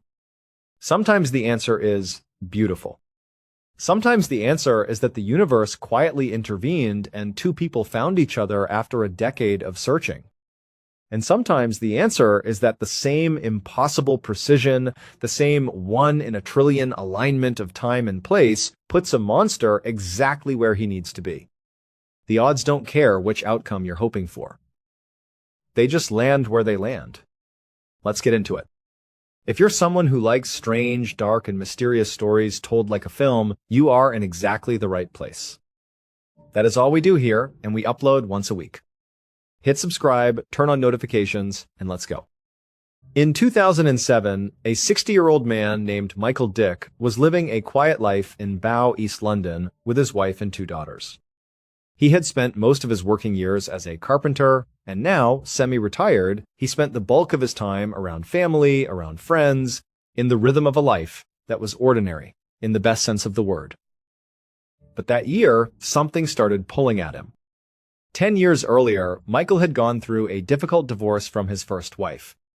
The split had been messy, the kind of divorce that leaves no clean lines, no good feelings, and a lot of distance between people who once shared a life. When it was finalized, his ex-wife had stayed in the family home in Sudbury, in the county of Suffolk, about an hour and a half north of London. Their daughter from that marriage, Lisa, who had been 21 at the time, had stayed with her mother. And Michael had gone south. And the years had passed. And now 10 of them were gone. He hadn't spoken to Lisa in a decade. He didn't have her phone number. He didn't know her address. He didn't even know where his ex-wife was anymore, which meant that route was closed too. Lisa had been 21 when he last saw her. She was 31 now. He had missed a significant portion of her adult life, and sitting with that fact in 2007, Michael found that he could no longer just let it sit. He talked to his wife. He talked to his 2 younger daughters. He told them he needed to find Lisa. Not wanted to, need to. And so they agreed. They would go to Sudbury and start from the only fixed point they still had, which was the address of the old family home. In August of that year, Michael and his 2 daughters loaded into the car and drove north to Sudbury. He found his old street. He parked in front of the house he had once lived in, got out alone, walked to the door, and knocked. A family he didn't recognize answered. They knew nothing about his ex-wife. They knew nothing about Lisa. They wished him luck and closed the door, and Michael walked back to the car carrying the particular weight of a plan that had already failed at the first step. The 3 of them drove around Sudbury for a while, half hoping they might simply spot Lisa on the street somewhere, knowing that was almost certainly not going to happen, and gradually arriving at a more practical idea. The local newspaper. If they could get a small feature placed in the Suffolk Free Press, a photo, a short write-up, Michael's contact information, a note explaining that he was looking for his daughter, maybe Lisa would see it, maybe she still had connections to Sudbury. Maybe someone who knew her would pass it along. They drove to the paper's offices and went inside. A reporter listened to Michael's story and agreed it was worth a small feature. He and a photographer brought Michael and his daughters outside. The photographer positioned them on the pavement in front of the building and took the picture. Michael thanked them. He and his daughters got back in the car and drove home to East London. Now we need to follow Lisa. At the same time, Michael had been sitting in East London, feeling the pull toward his first daughter. Lisa, now 31, married, a mother of 3, had been feeling the exact same pull in reverse. She had been thinking about her father, about the fact that her own children had a grandfather they had never met, about whether it was too late to do something about that. She had no way to reach him. No phone number. No address. She checked social media and found nothing. She asked her mother and her friends for ideas and came up with no clear path forward. Then, one afternoon in August, Lisa was in the break room at her office when she picked up a copy of the Suffolk Free Press that someone had left on the coffee table. She flipped through the pages. And then she stopped. Because she saw herself. There was a photograph in the paper taken somewhere in Sudbury, and in the background of that photograph was a woman who was clearly her, walking along the pavement. She had been in Sudbury just a couple of days earlier, visiting her mother, talking about strategies for finding her father, and then walking back through the town center to get to her car. She glanced at the caption. The 3 people in the foreground of that photograph, the man and the 2 girls who were the actual subject of the image, were her father and her 2 half-sisters. She just hadn't recognized them. She was looking at her own image in the background and hadn't yet processed that the strangers in the front were the people she had been looking for. For a moment, just breathe with that. On the one afternoon that Lisa was in Sudbury specifically to discuss how to find her father, she walked into the frame of the photograph her father was having taken for the purpose of finding her. 100 feet separated them on that pavement. They were walking in the same direction, in the same town, for the same reason, without knowing the other was there. And the photographer, who had no idea any of this was happening, pressed the shutter at exactly the moment that captured all of them in the same frame. Lisa read the article. She got her father's contact information. She called him. Michael's first reaction, reportedly, was that this was a scam. Someone had read the article, seen an opportunity, and was impersonating his daughter. It took some convincing. But eventually, he believed it was real, and he drove straight to Sudbury, and he met his grandchildren for the first time. Today, Michael and Lisa are still in contact. There is no explanation for why the photographer took the shot at that precise second. There is no explanation for why Lisa happened to be in Sudbury on that particular day. There is no explanation for why, out of all the days and all the streets and all the windows and all the copies of a local newspaper sitting on coffee tables across that part of England, these 2 people found each other through a single accidental image in a free weekly paper. But here is the detail that stays with me longest. Lisa had gone to Sudbury specifically to talk to her mother about strategies for finding her father. That was the purpose of the trip. She was sitting in her mother's house, probably at a kitchen table, probably with a cup of something warm, working through the problem of how to locate someone who had moved on and left no trail. And then she walked back through the town center to get to her car. Someone at that same moment was standing in front of the offices of the local paper, being photographed for the article that was supposed to solve the exact same problem from his direction. They were not just in the same town. They were both actively in the middle of searching. Both of them mid-effort, mid-plan, mid-hope. And neither knew the other was there 100 feet behind them doing the same thing from the other side. When Lisa eventually called Michael and convinced him it was real, and he drove to Sudbury to meet her, there would have been a moment, some moment in that first meeting, maybe over a meal, maybe standing on a doorstep, where someone said, "We were there at the same time." We were that close. And neither of us knew. What do you do with that? There's no clean emotional response to it.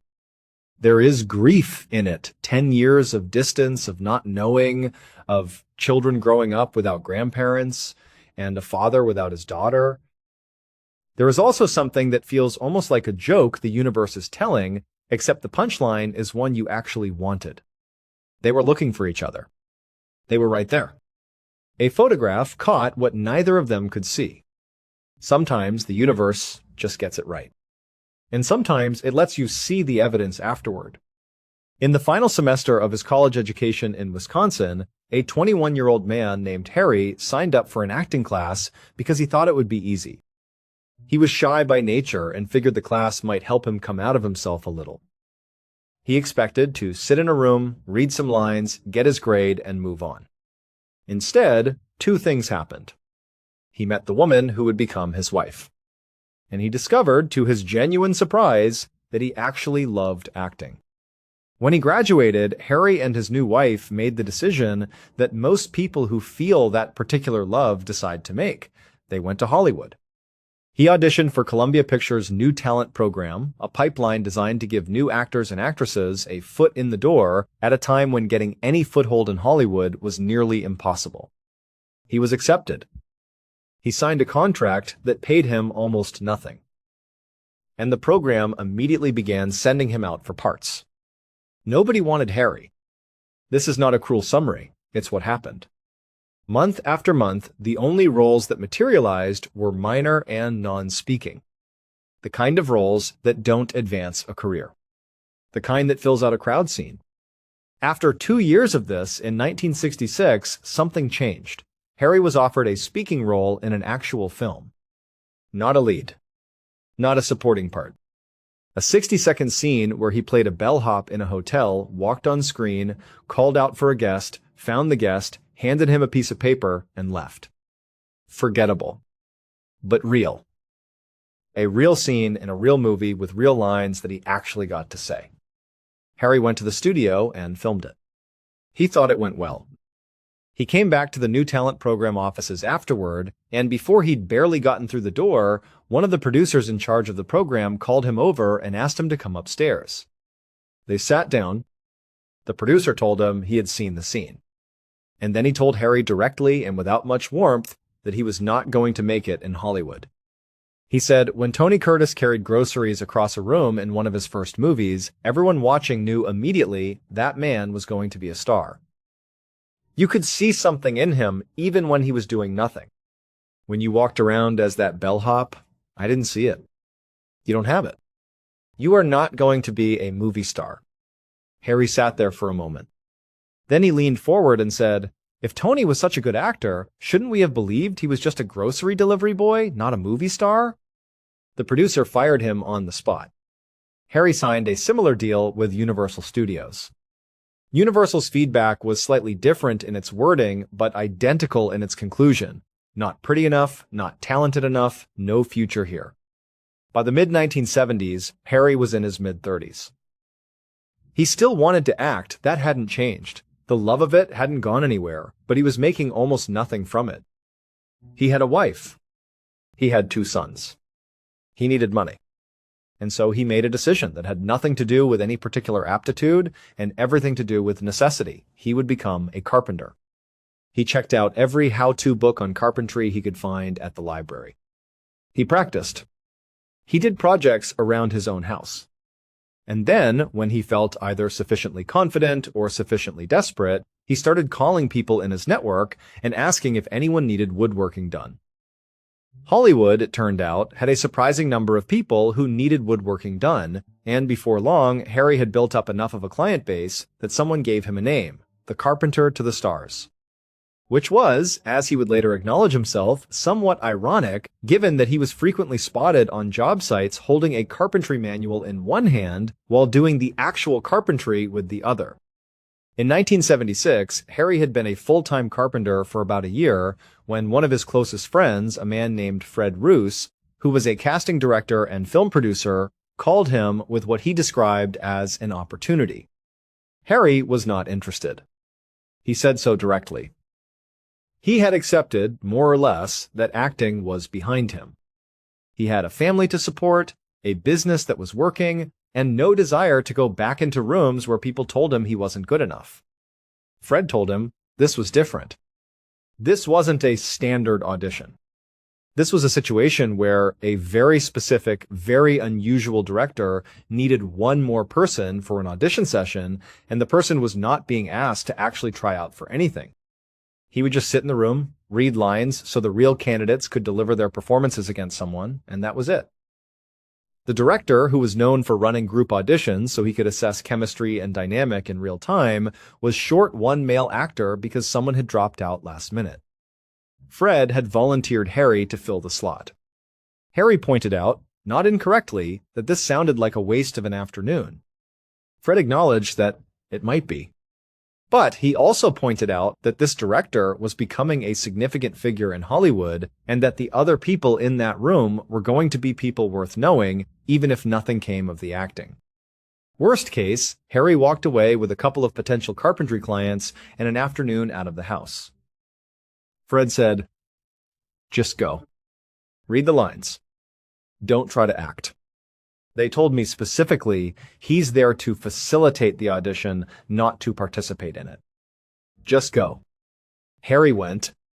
He was handed the script. He was reminded more than once that he was not auditioning. Just read the lines. Monotone was fine. The other people in the room were the ones being evaluated. He was furniture. And so Harry sat there, bored, slightly irritated at having been voluntold into this situation, not performing for anyone, and just reading, being himself. Which, as it turned out, meant coming across as a grumpy, sarcastic, somewhat alpha man who didn't particularly care what anyone in the room thought of him. Because he didn't. He was only there because Fred had essentially guilt-tripped him into it, and he wasn't pretending otherwise. This, as it turned out, was exactly the quality that the director had been trying to find in one of the central characters of the film he was casting. That specific gravity, that particular kind of man who seems like he's not performing for anyone because he isn't. Nobody told Harry what was happening. He read the lines all day, decided at the end of the session that he could now throw the script in the trash and never think about this again, and was on his way out when the director walked up to him. The director's name was George Lucas. The man he had been watching all day, the man who thought he was just there to read lines and go home, was Harrison Ford. And George Lucas said, "I was wrong. You are perfect for this. I need you to play Han Solo." Harrison Ford said yes. The rest of that story is a matter of record.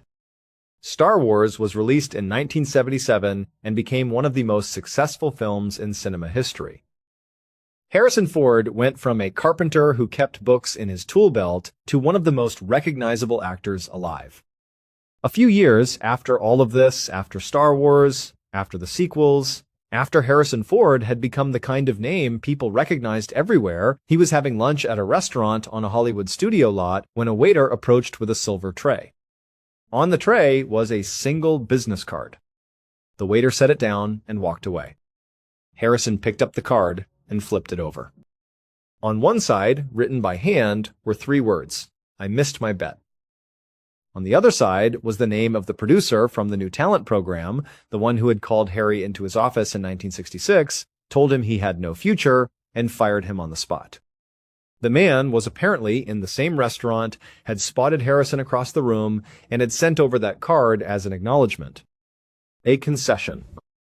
An olive branch, maybe, or just an honest admission from someone who had been spectacularly wrong?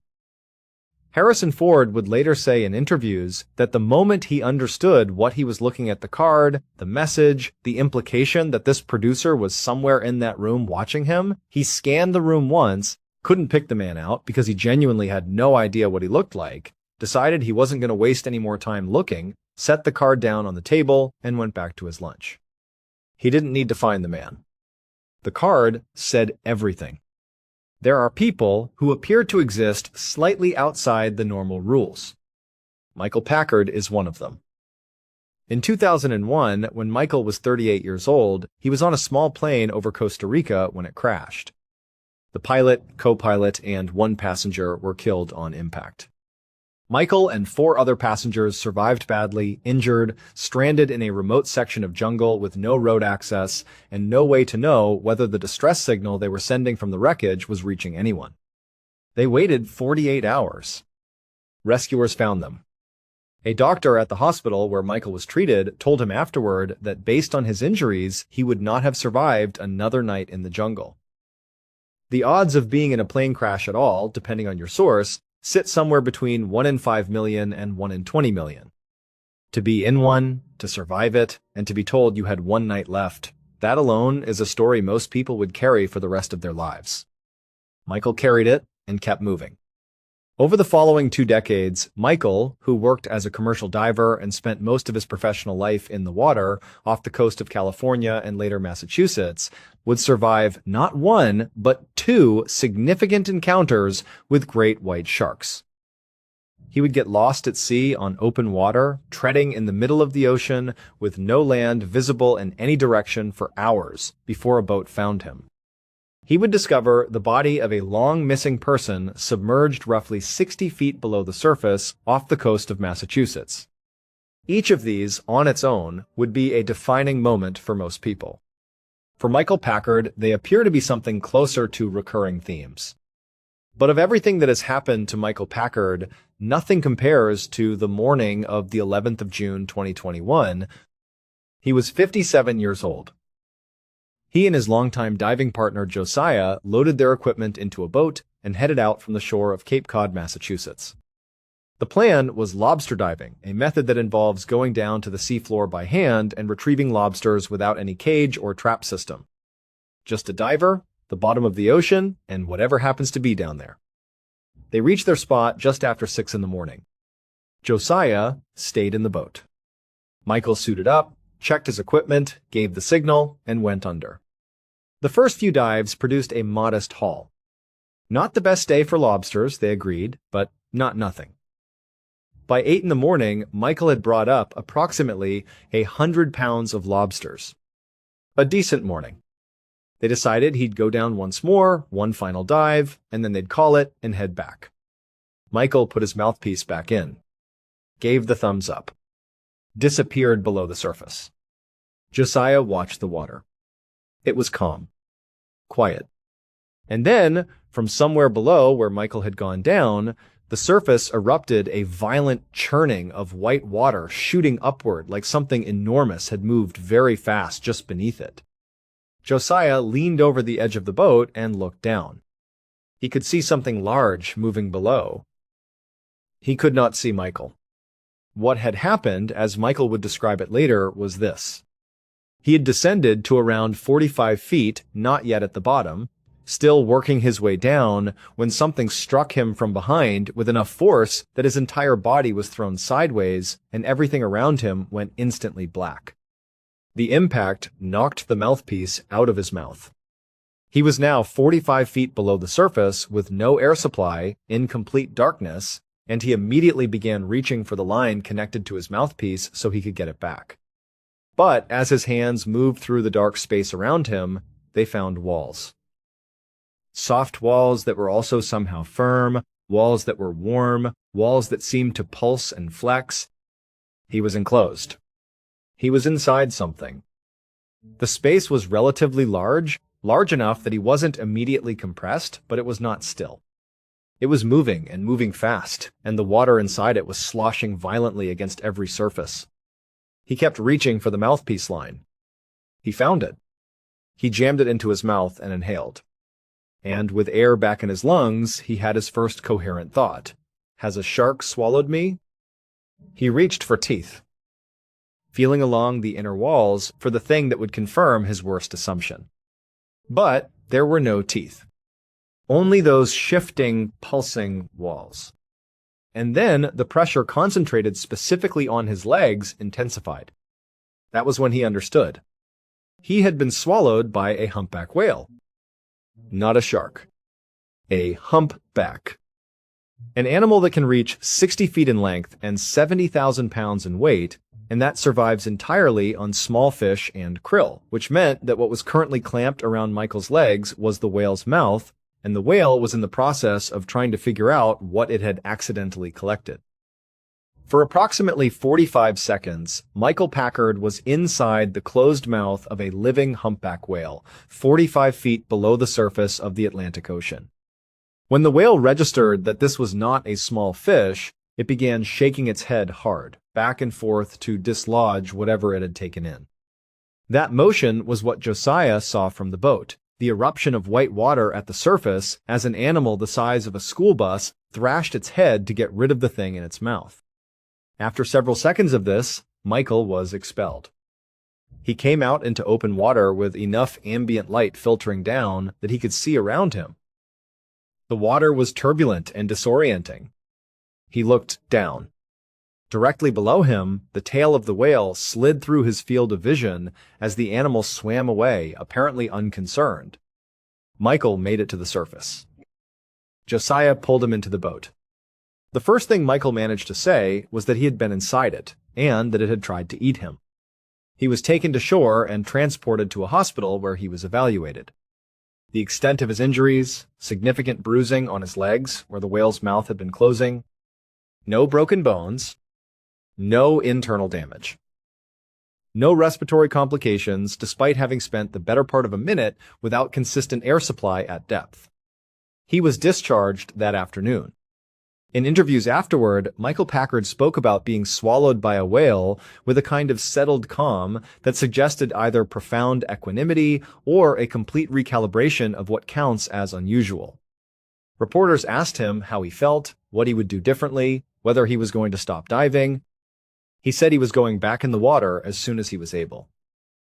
Experts estimated the probability of a human being accidentally swallowed by a humpback whale taken alive into the closed mouth of a living cetacean and then expelled at approximately 1 in 1 trillion.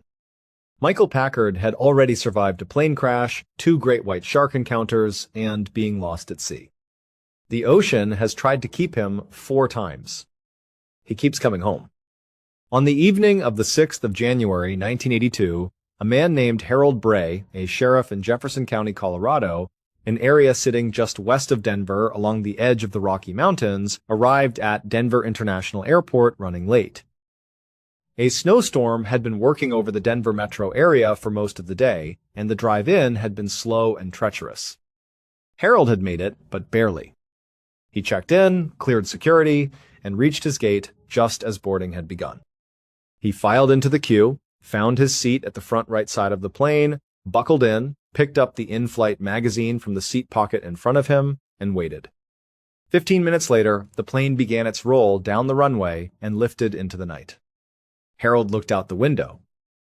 Denver at night from the air is a grid of amber and white light, spreading east across the plains and pressing west against the dark wall of the Front Range. Harold knew this view well. He spent enough time in Jefferson County to know the geography below him without needing a map. And so as the plane climbed and banked west, he tracked the landscape. The city, the suburbs, the black mass of open land before the mountains began.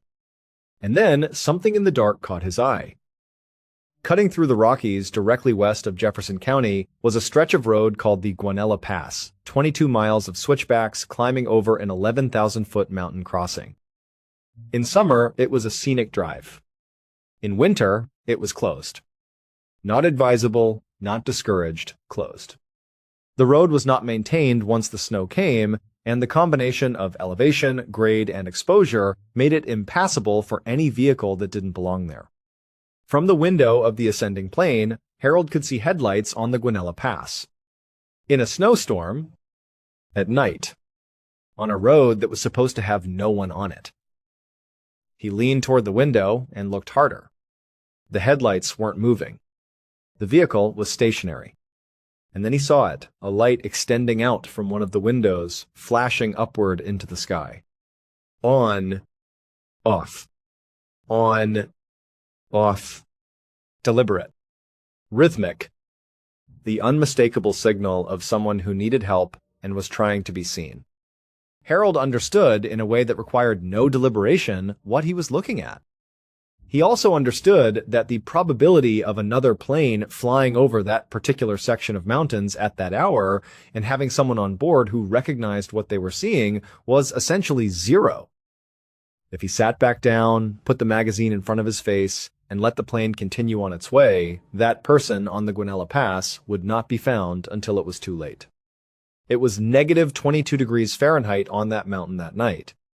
Harold got up, climbed over the person in the seat next to him, found a flight attendant in the aisle, and explained quickly and clearly what he had seen and what he believed it meant. The attendant took him seriously. They went to the cockpit. The pilots got on the radio. 15 minutes later, the fire department had been dispatched to the Guanella Pass. He found a small pickup truck buried nose first in a snowbank, engine running, headlights still on. The man inside was named Alan Phillips, 30 years old, a mechanic from the Denver area. He was wearing a light jacket and jeans. He had a small blanket pulled around him. He had been there long enough that the cold had become something beyond discomfort, moving into the early territory of hypothermia. When Dave reached his window, Alan was crying before Dave had even introduced himself. Dave asked what had happened. Alan told him he'd had a few drinks at a bar and decided to drive home through the Guanella Pass, forgetting or not fully accounting for the fact that the road was not maintained in winter. He'd lost traction not far in and slid off the road into the snowbank. He'd tried to free the truck. Couldn't. So he'd done the only thing he could think of, grabbed his flashlight and pointed it at the sky and hoped that someone somewhere might see it and understand. Dave asked about the deep bruise on Alan's cheek. Alan, in a moment of sheepish honesty, explained that after getting stuck, he had needed to step outside to relieve himself. He walked a few feet from the truck. When he turned to walk back, the blowing snow was so dense that he couldn't see the truck. He panicked and ran directly into the door of his own vehicle, face first. Dave told him he was one lucky man. He was not wrong, just not in the way either of them understood. The story ran in local papers over the following days. Some national outlets picked it up. The miracle at Guanella Pass. A sheriff on a plane, a flashlight in a snowstorm, an improbable rescue at 11,000 feet. It had everything a feel-good story needed. Harold Bray, the unlikely hero who happened to look out the right window. Alan Phillips, the shaken survivor who had made a stupid decision and nearly paid for it with his life. Dave Montoya and the fire department, who had driven a four-wheel drive into a blizzard in the middle of the night because someone passed a message down from a plane.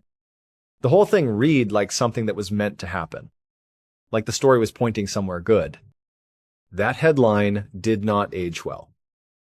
38 years later, in 2020, DNA evidence connected Alan Phillips to two unsolved murders that had occurred on the same night he got stuck on the Guanella Pass. Earlier that evening, several hours before his truck slid off the road, Alan had picked up a 22-year-old woman named Annette Schnee, who was hitchhiking in an area near Breen Ridge, Colorado, roughly 50 miles from the pass. She got into the truck.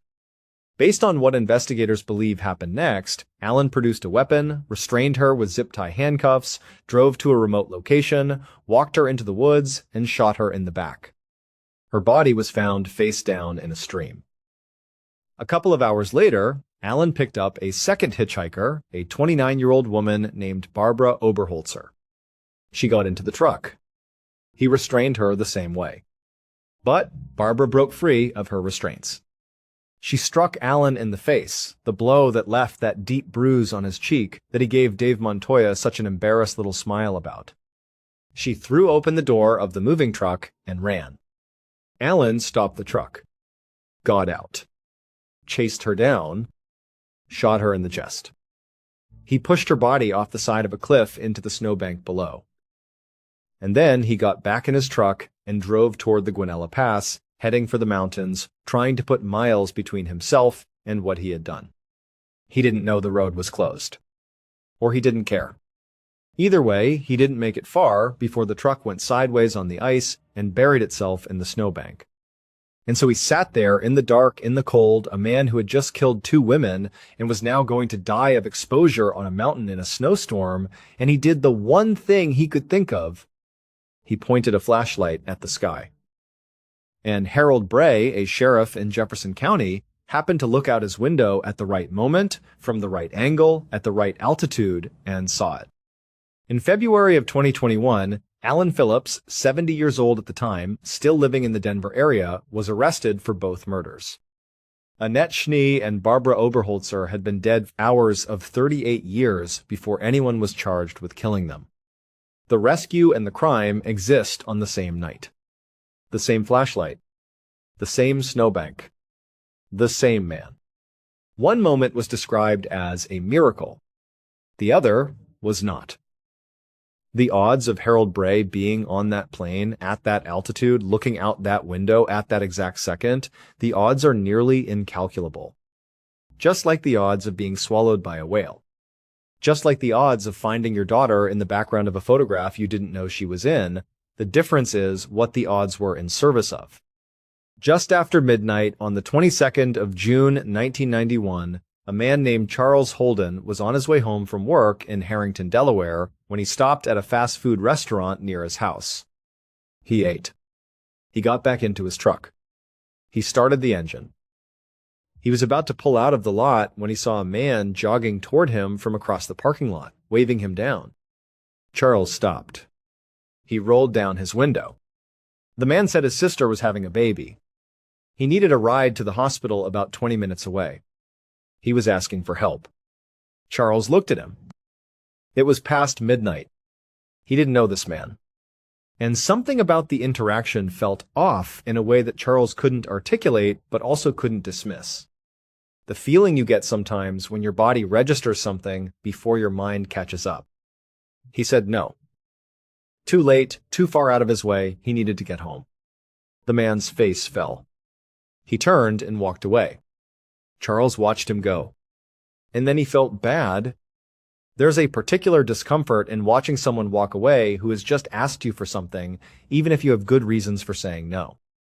Charles sat there for a moment with that discomfort. Then he called out to the man and told him to come back.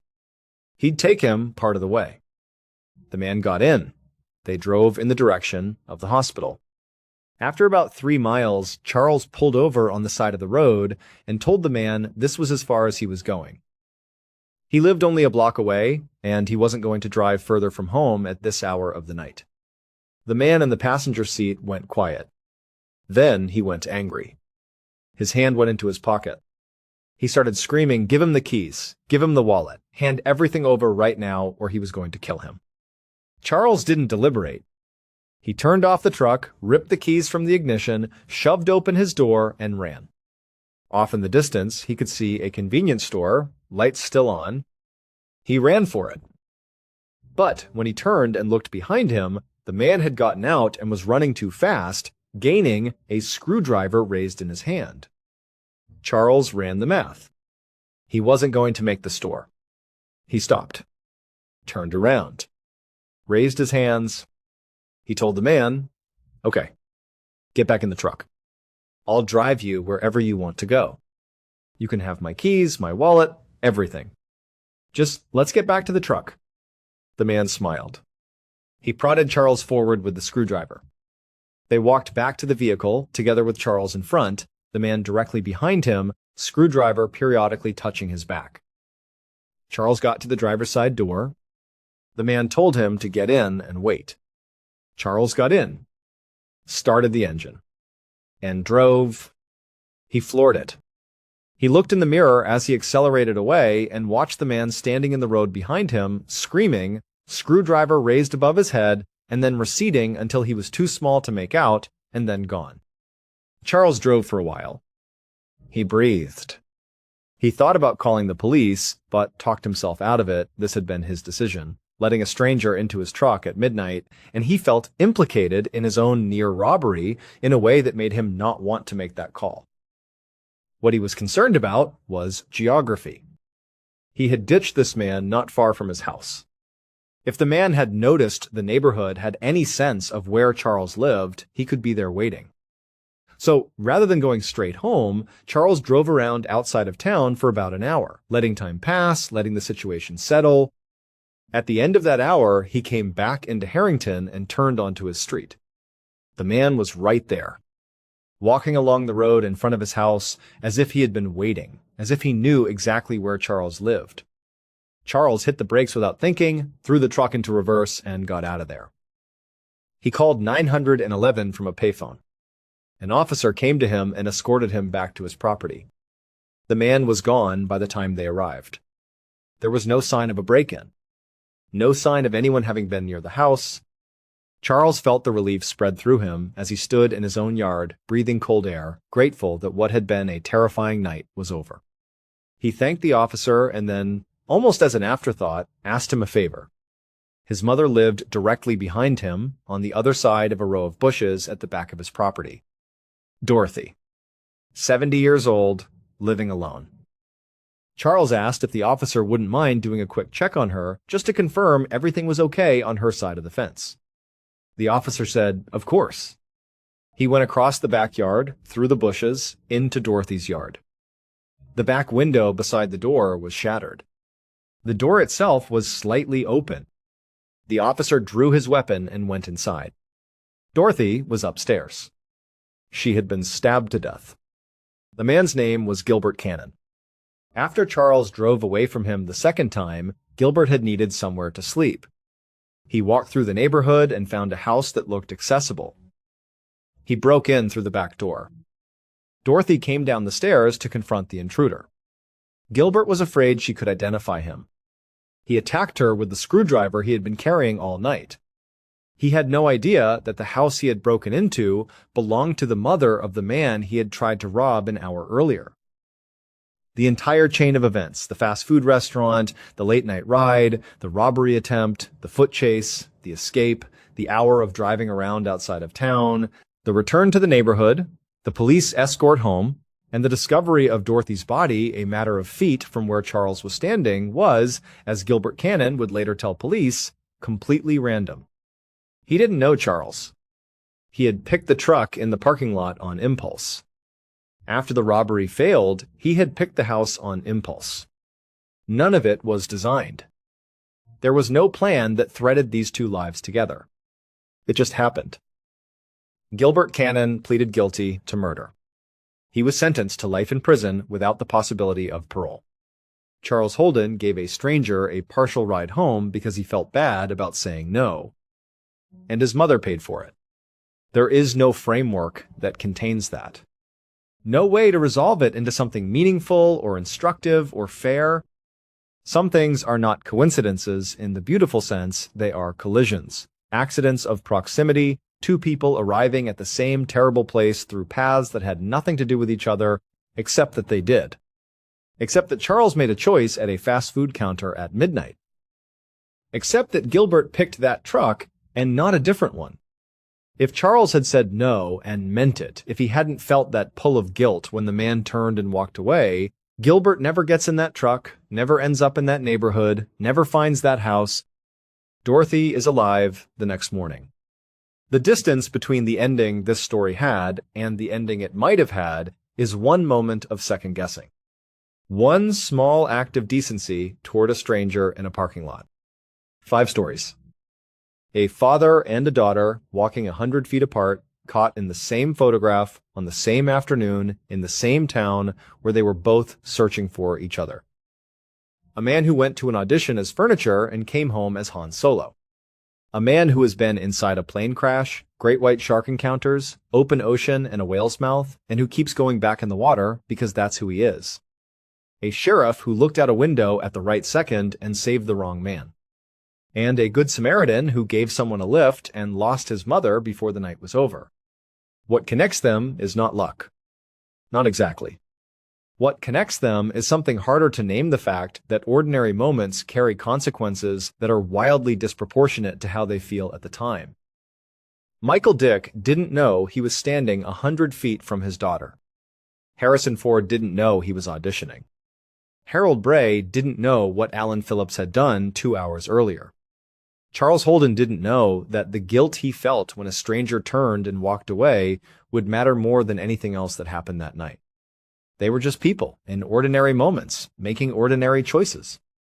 And the universe arranged around those moments something enormous in one direction or another. The photograph finds you. The director notices. The ocean eventually lets you go. The flashlight gets seen. The stranger gets in. Most of the time, we will never know which of our ordinary moments carried the most weight. We don't get to see the photograph until it's already been taken. We don't find out about the open audition until we're already in the room. We can't know, standing in a fast food parking lot at midnight, watching someone walk away, whether the thing we're about to decide will change everything. We just make the call. And then we find out what it meant. Thank you for watching.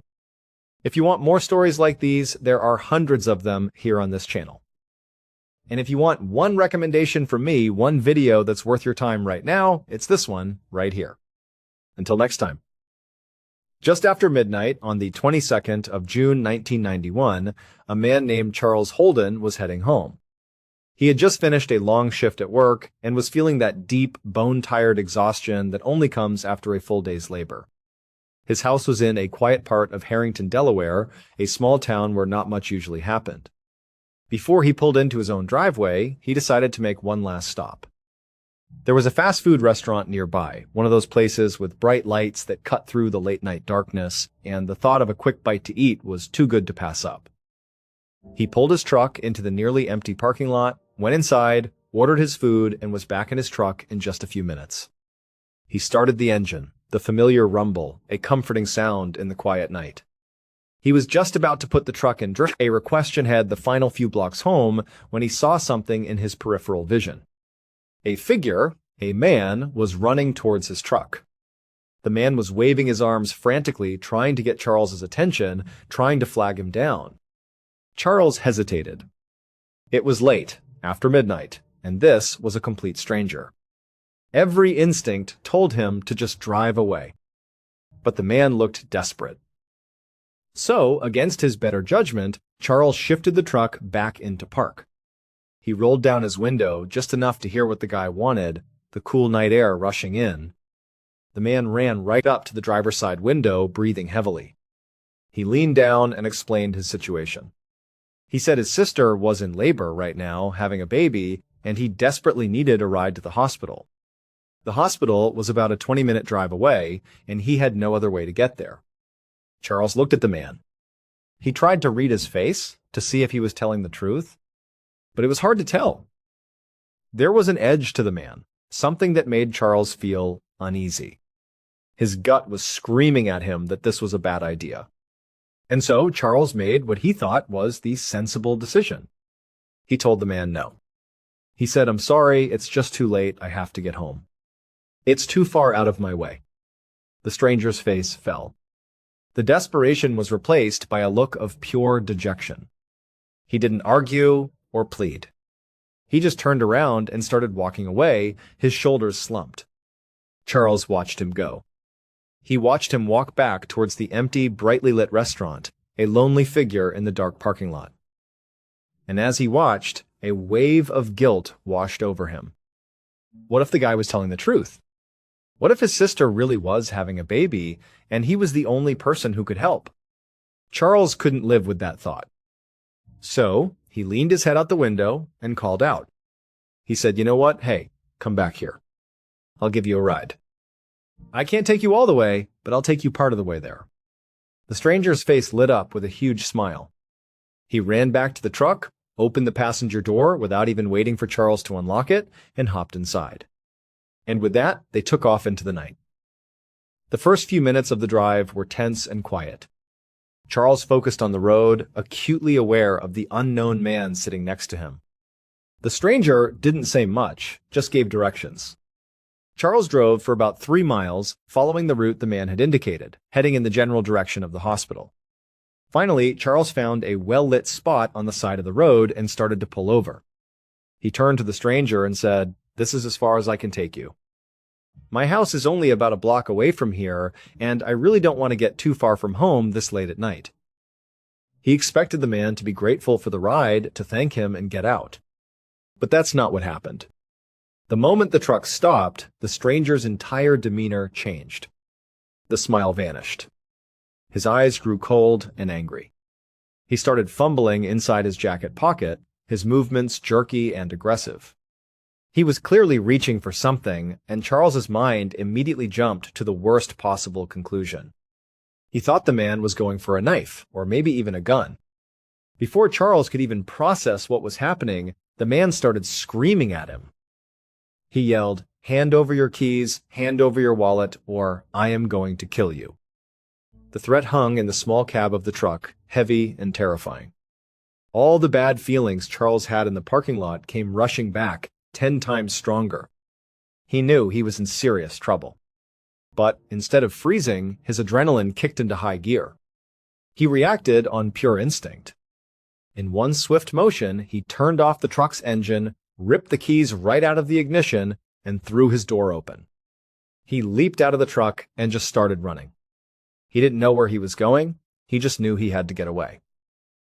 He glanced up and saw the distant glow of a convenience store sign way down the road. That became his target.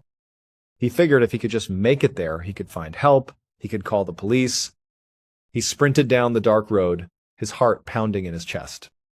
After a few seconds, he risked a look back over his shoulder, and his blood ran cold.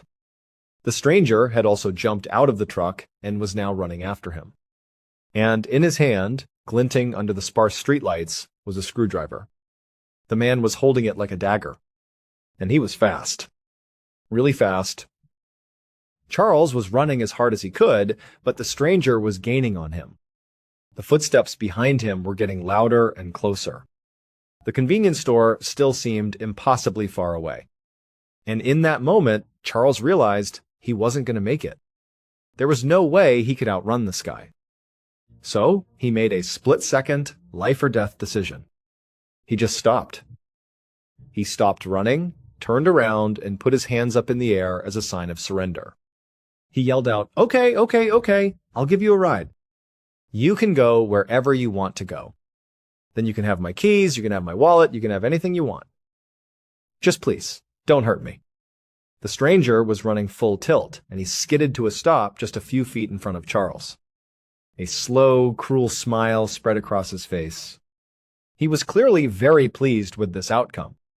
He had won. He took a step forward and jabbed the screwdriver towards Charles's chest, not hard enough to break the skin, but enough to make a point. He then gestured with the screwdriver back towards the truck. The message was clear. They were going back. So Charles turned and started the long, terrifying walk back to his own vehicle. The stranger stayed right behind him the whole way, so close Charles could feel his breath.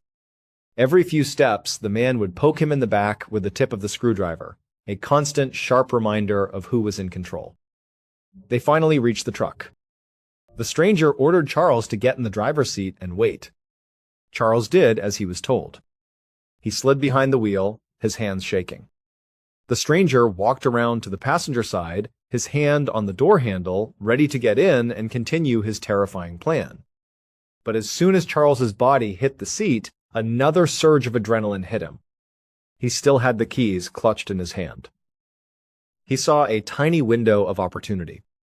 Without a second thought, he jammed the key into the ignition, fired up the truck's engine, and slammed his foot on the gas. The truck lurched forward and sped off just as the stranger was pulling the passenger door open. Charles was flying down the road away from the man who had just tried to kill him. He glanced in his rearview mirror. He could see the stranger standing in the middle of the road, absolutely furious. The man started chasing the truck on foot, holding the screwdriver high above his head like he was going to throw it. But after a few seconds, he just stopped, turned around, and walked off into the darkness. Charles was safe. He had escaped. He drove for a few minutes, his mind racing, trying to process what had just happened.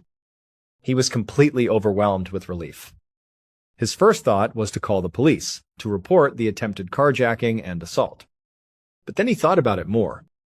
It was his own decision to let a complete stranger into his truck in the middle of the night. He felt foolish. He felt like he had brought this on himself. And so, he decided not to call the police. He just wanted to go home and forget the whole thing ever happened. But then another, more practical fear started to creep in. The spot where he had ditched the stranger, where he had that terrifying confrontation, it wasn't far from his house at all. He was worried. What if this guy was still in the area? What if he saw Charles's truck turn onto his street? He could recognize it, follow him home, and then who knows what could happen. The man was clearly violent and unpredictable. So, Charles made a new plan. He decided he would just stay out of town for a while. He would drive around on the outskirts, give the stranger plenty of time to get far, far away from his neighborhood. He drove aimlessly for about an hour, the minutes ticking by slowly. He went down empty country roads, through quiet residential streets on the other side of town, anywhere but home. Finally, after what felt like an eternity, he decided it was safe.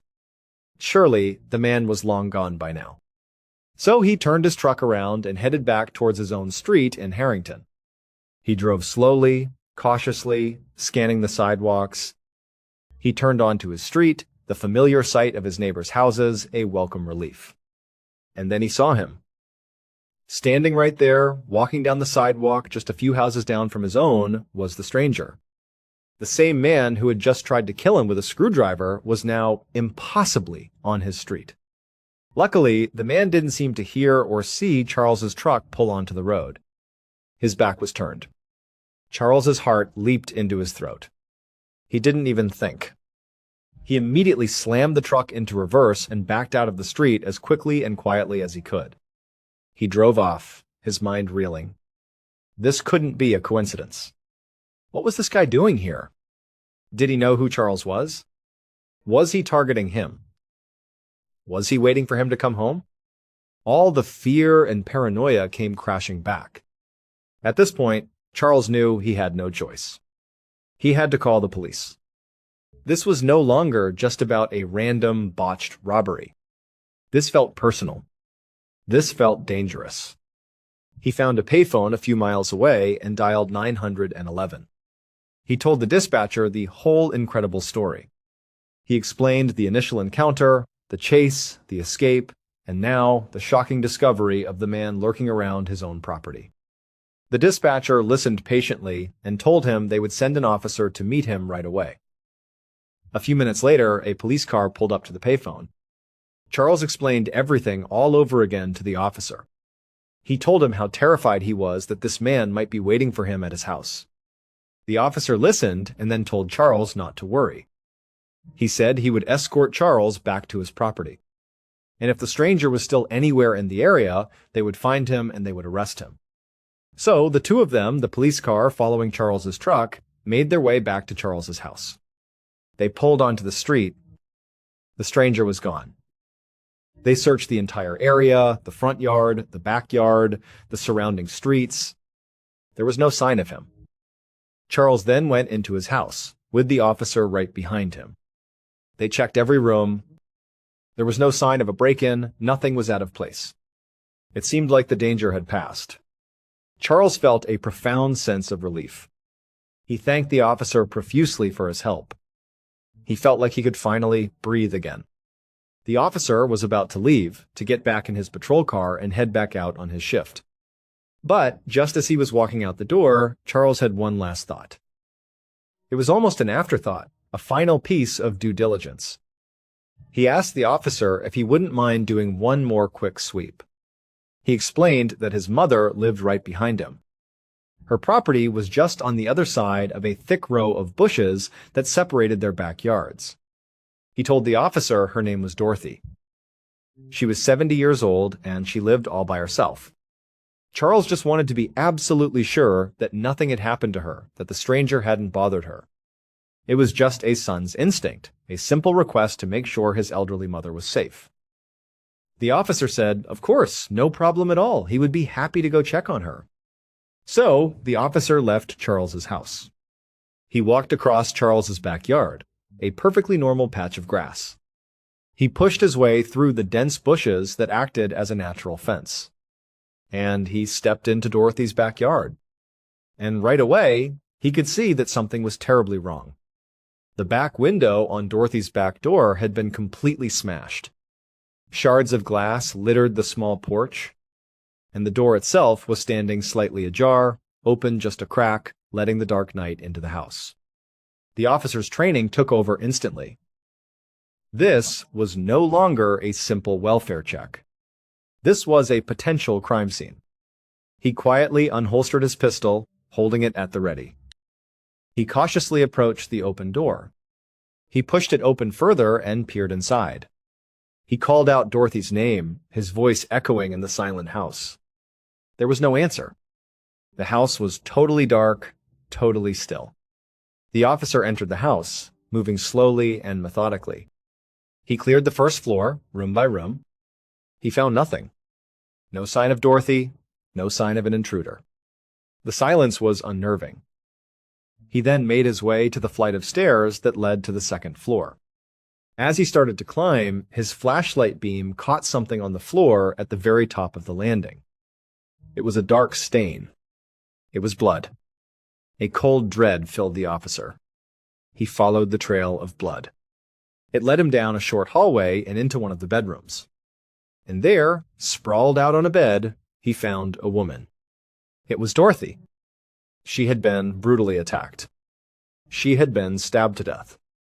The investigation that followed would uncover one of the most tragic and bizarre coincidences imaginable. It would turn out that after Charles had made his daring escape, leaving the stranger stranded on the side of the road, that stranger, whose name was Gilbert Cannon, was left fuming. His plan to rob Charles had failed, and now he was alone, on foot, in an unfamiliar neighborhood. He started walking, looking for a place to sleep, a place to lie low for the night. He wandered through the quiet streets, looking for an easy target.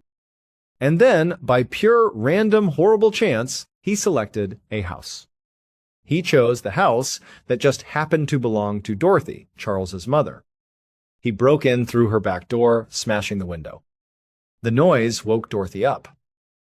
The 70-year-old woman, hearing an intruder in her home, bravely came down the stairs to confront him. Gilbert Cannon was caught completely by surprise. He panicked. He knew he couldn't leave a witness behind, someone who could see his face and identify him to the police. So, he attacked her.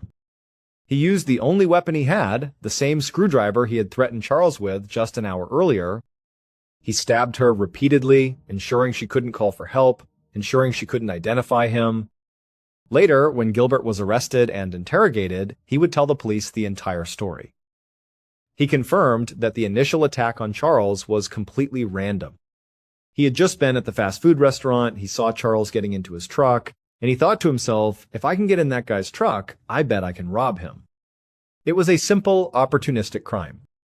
And then, after the robbery failed, when he was just looking for a place to hide, he broke into the first house that looked easy. He had no idea who lived there. When the woman, Dorothy, came down the stairs, he attacked her and killed her, never knowing, not for a single second, that this woman was the mother of the very same man he had tried to rob just an hour before. The entire night, from the moment Charles decided to stop for food to the moment the officer discovered Dorothy's body, was one big, horrifying, and unbelievable coincidence. Gilbert Cannon would eventually plead guilty to the murder of Dorothy Holden. He was sentenced to life in prison without the possibility of parole. For Charles Holden, the aftermath was a life sentence of its own. He had to live with the crushing weight of that night. He had to live with the endless, agonizing questions. What if he had just driven away from the fast food parking lot? What if he had taken the stranger all the way to the hospital? What if he had dropped him off on a different street? It's a chain of events so unlikely, so tragic, it almost defies belief. A reminder that sometimes the most terrible things happen for no reason at all. Some of the scariest stories aren't terrifying because they were carefully planned, they're terrifying because they happened completely by chance. A random ride home. A town pushed past its breaking point. And 2 thieves who vanished without a trace. 3 stories that sound unbelievable but actually happened. Thank you so much for watching. Until next time.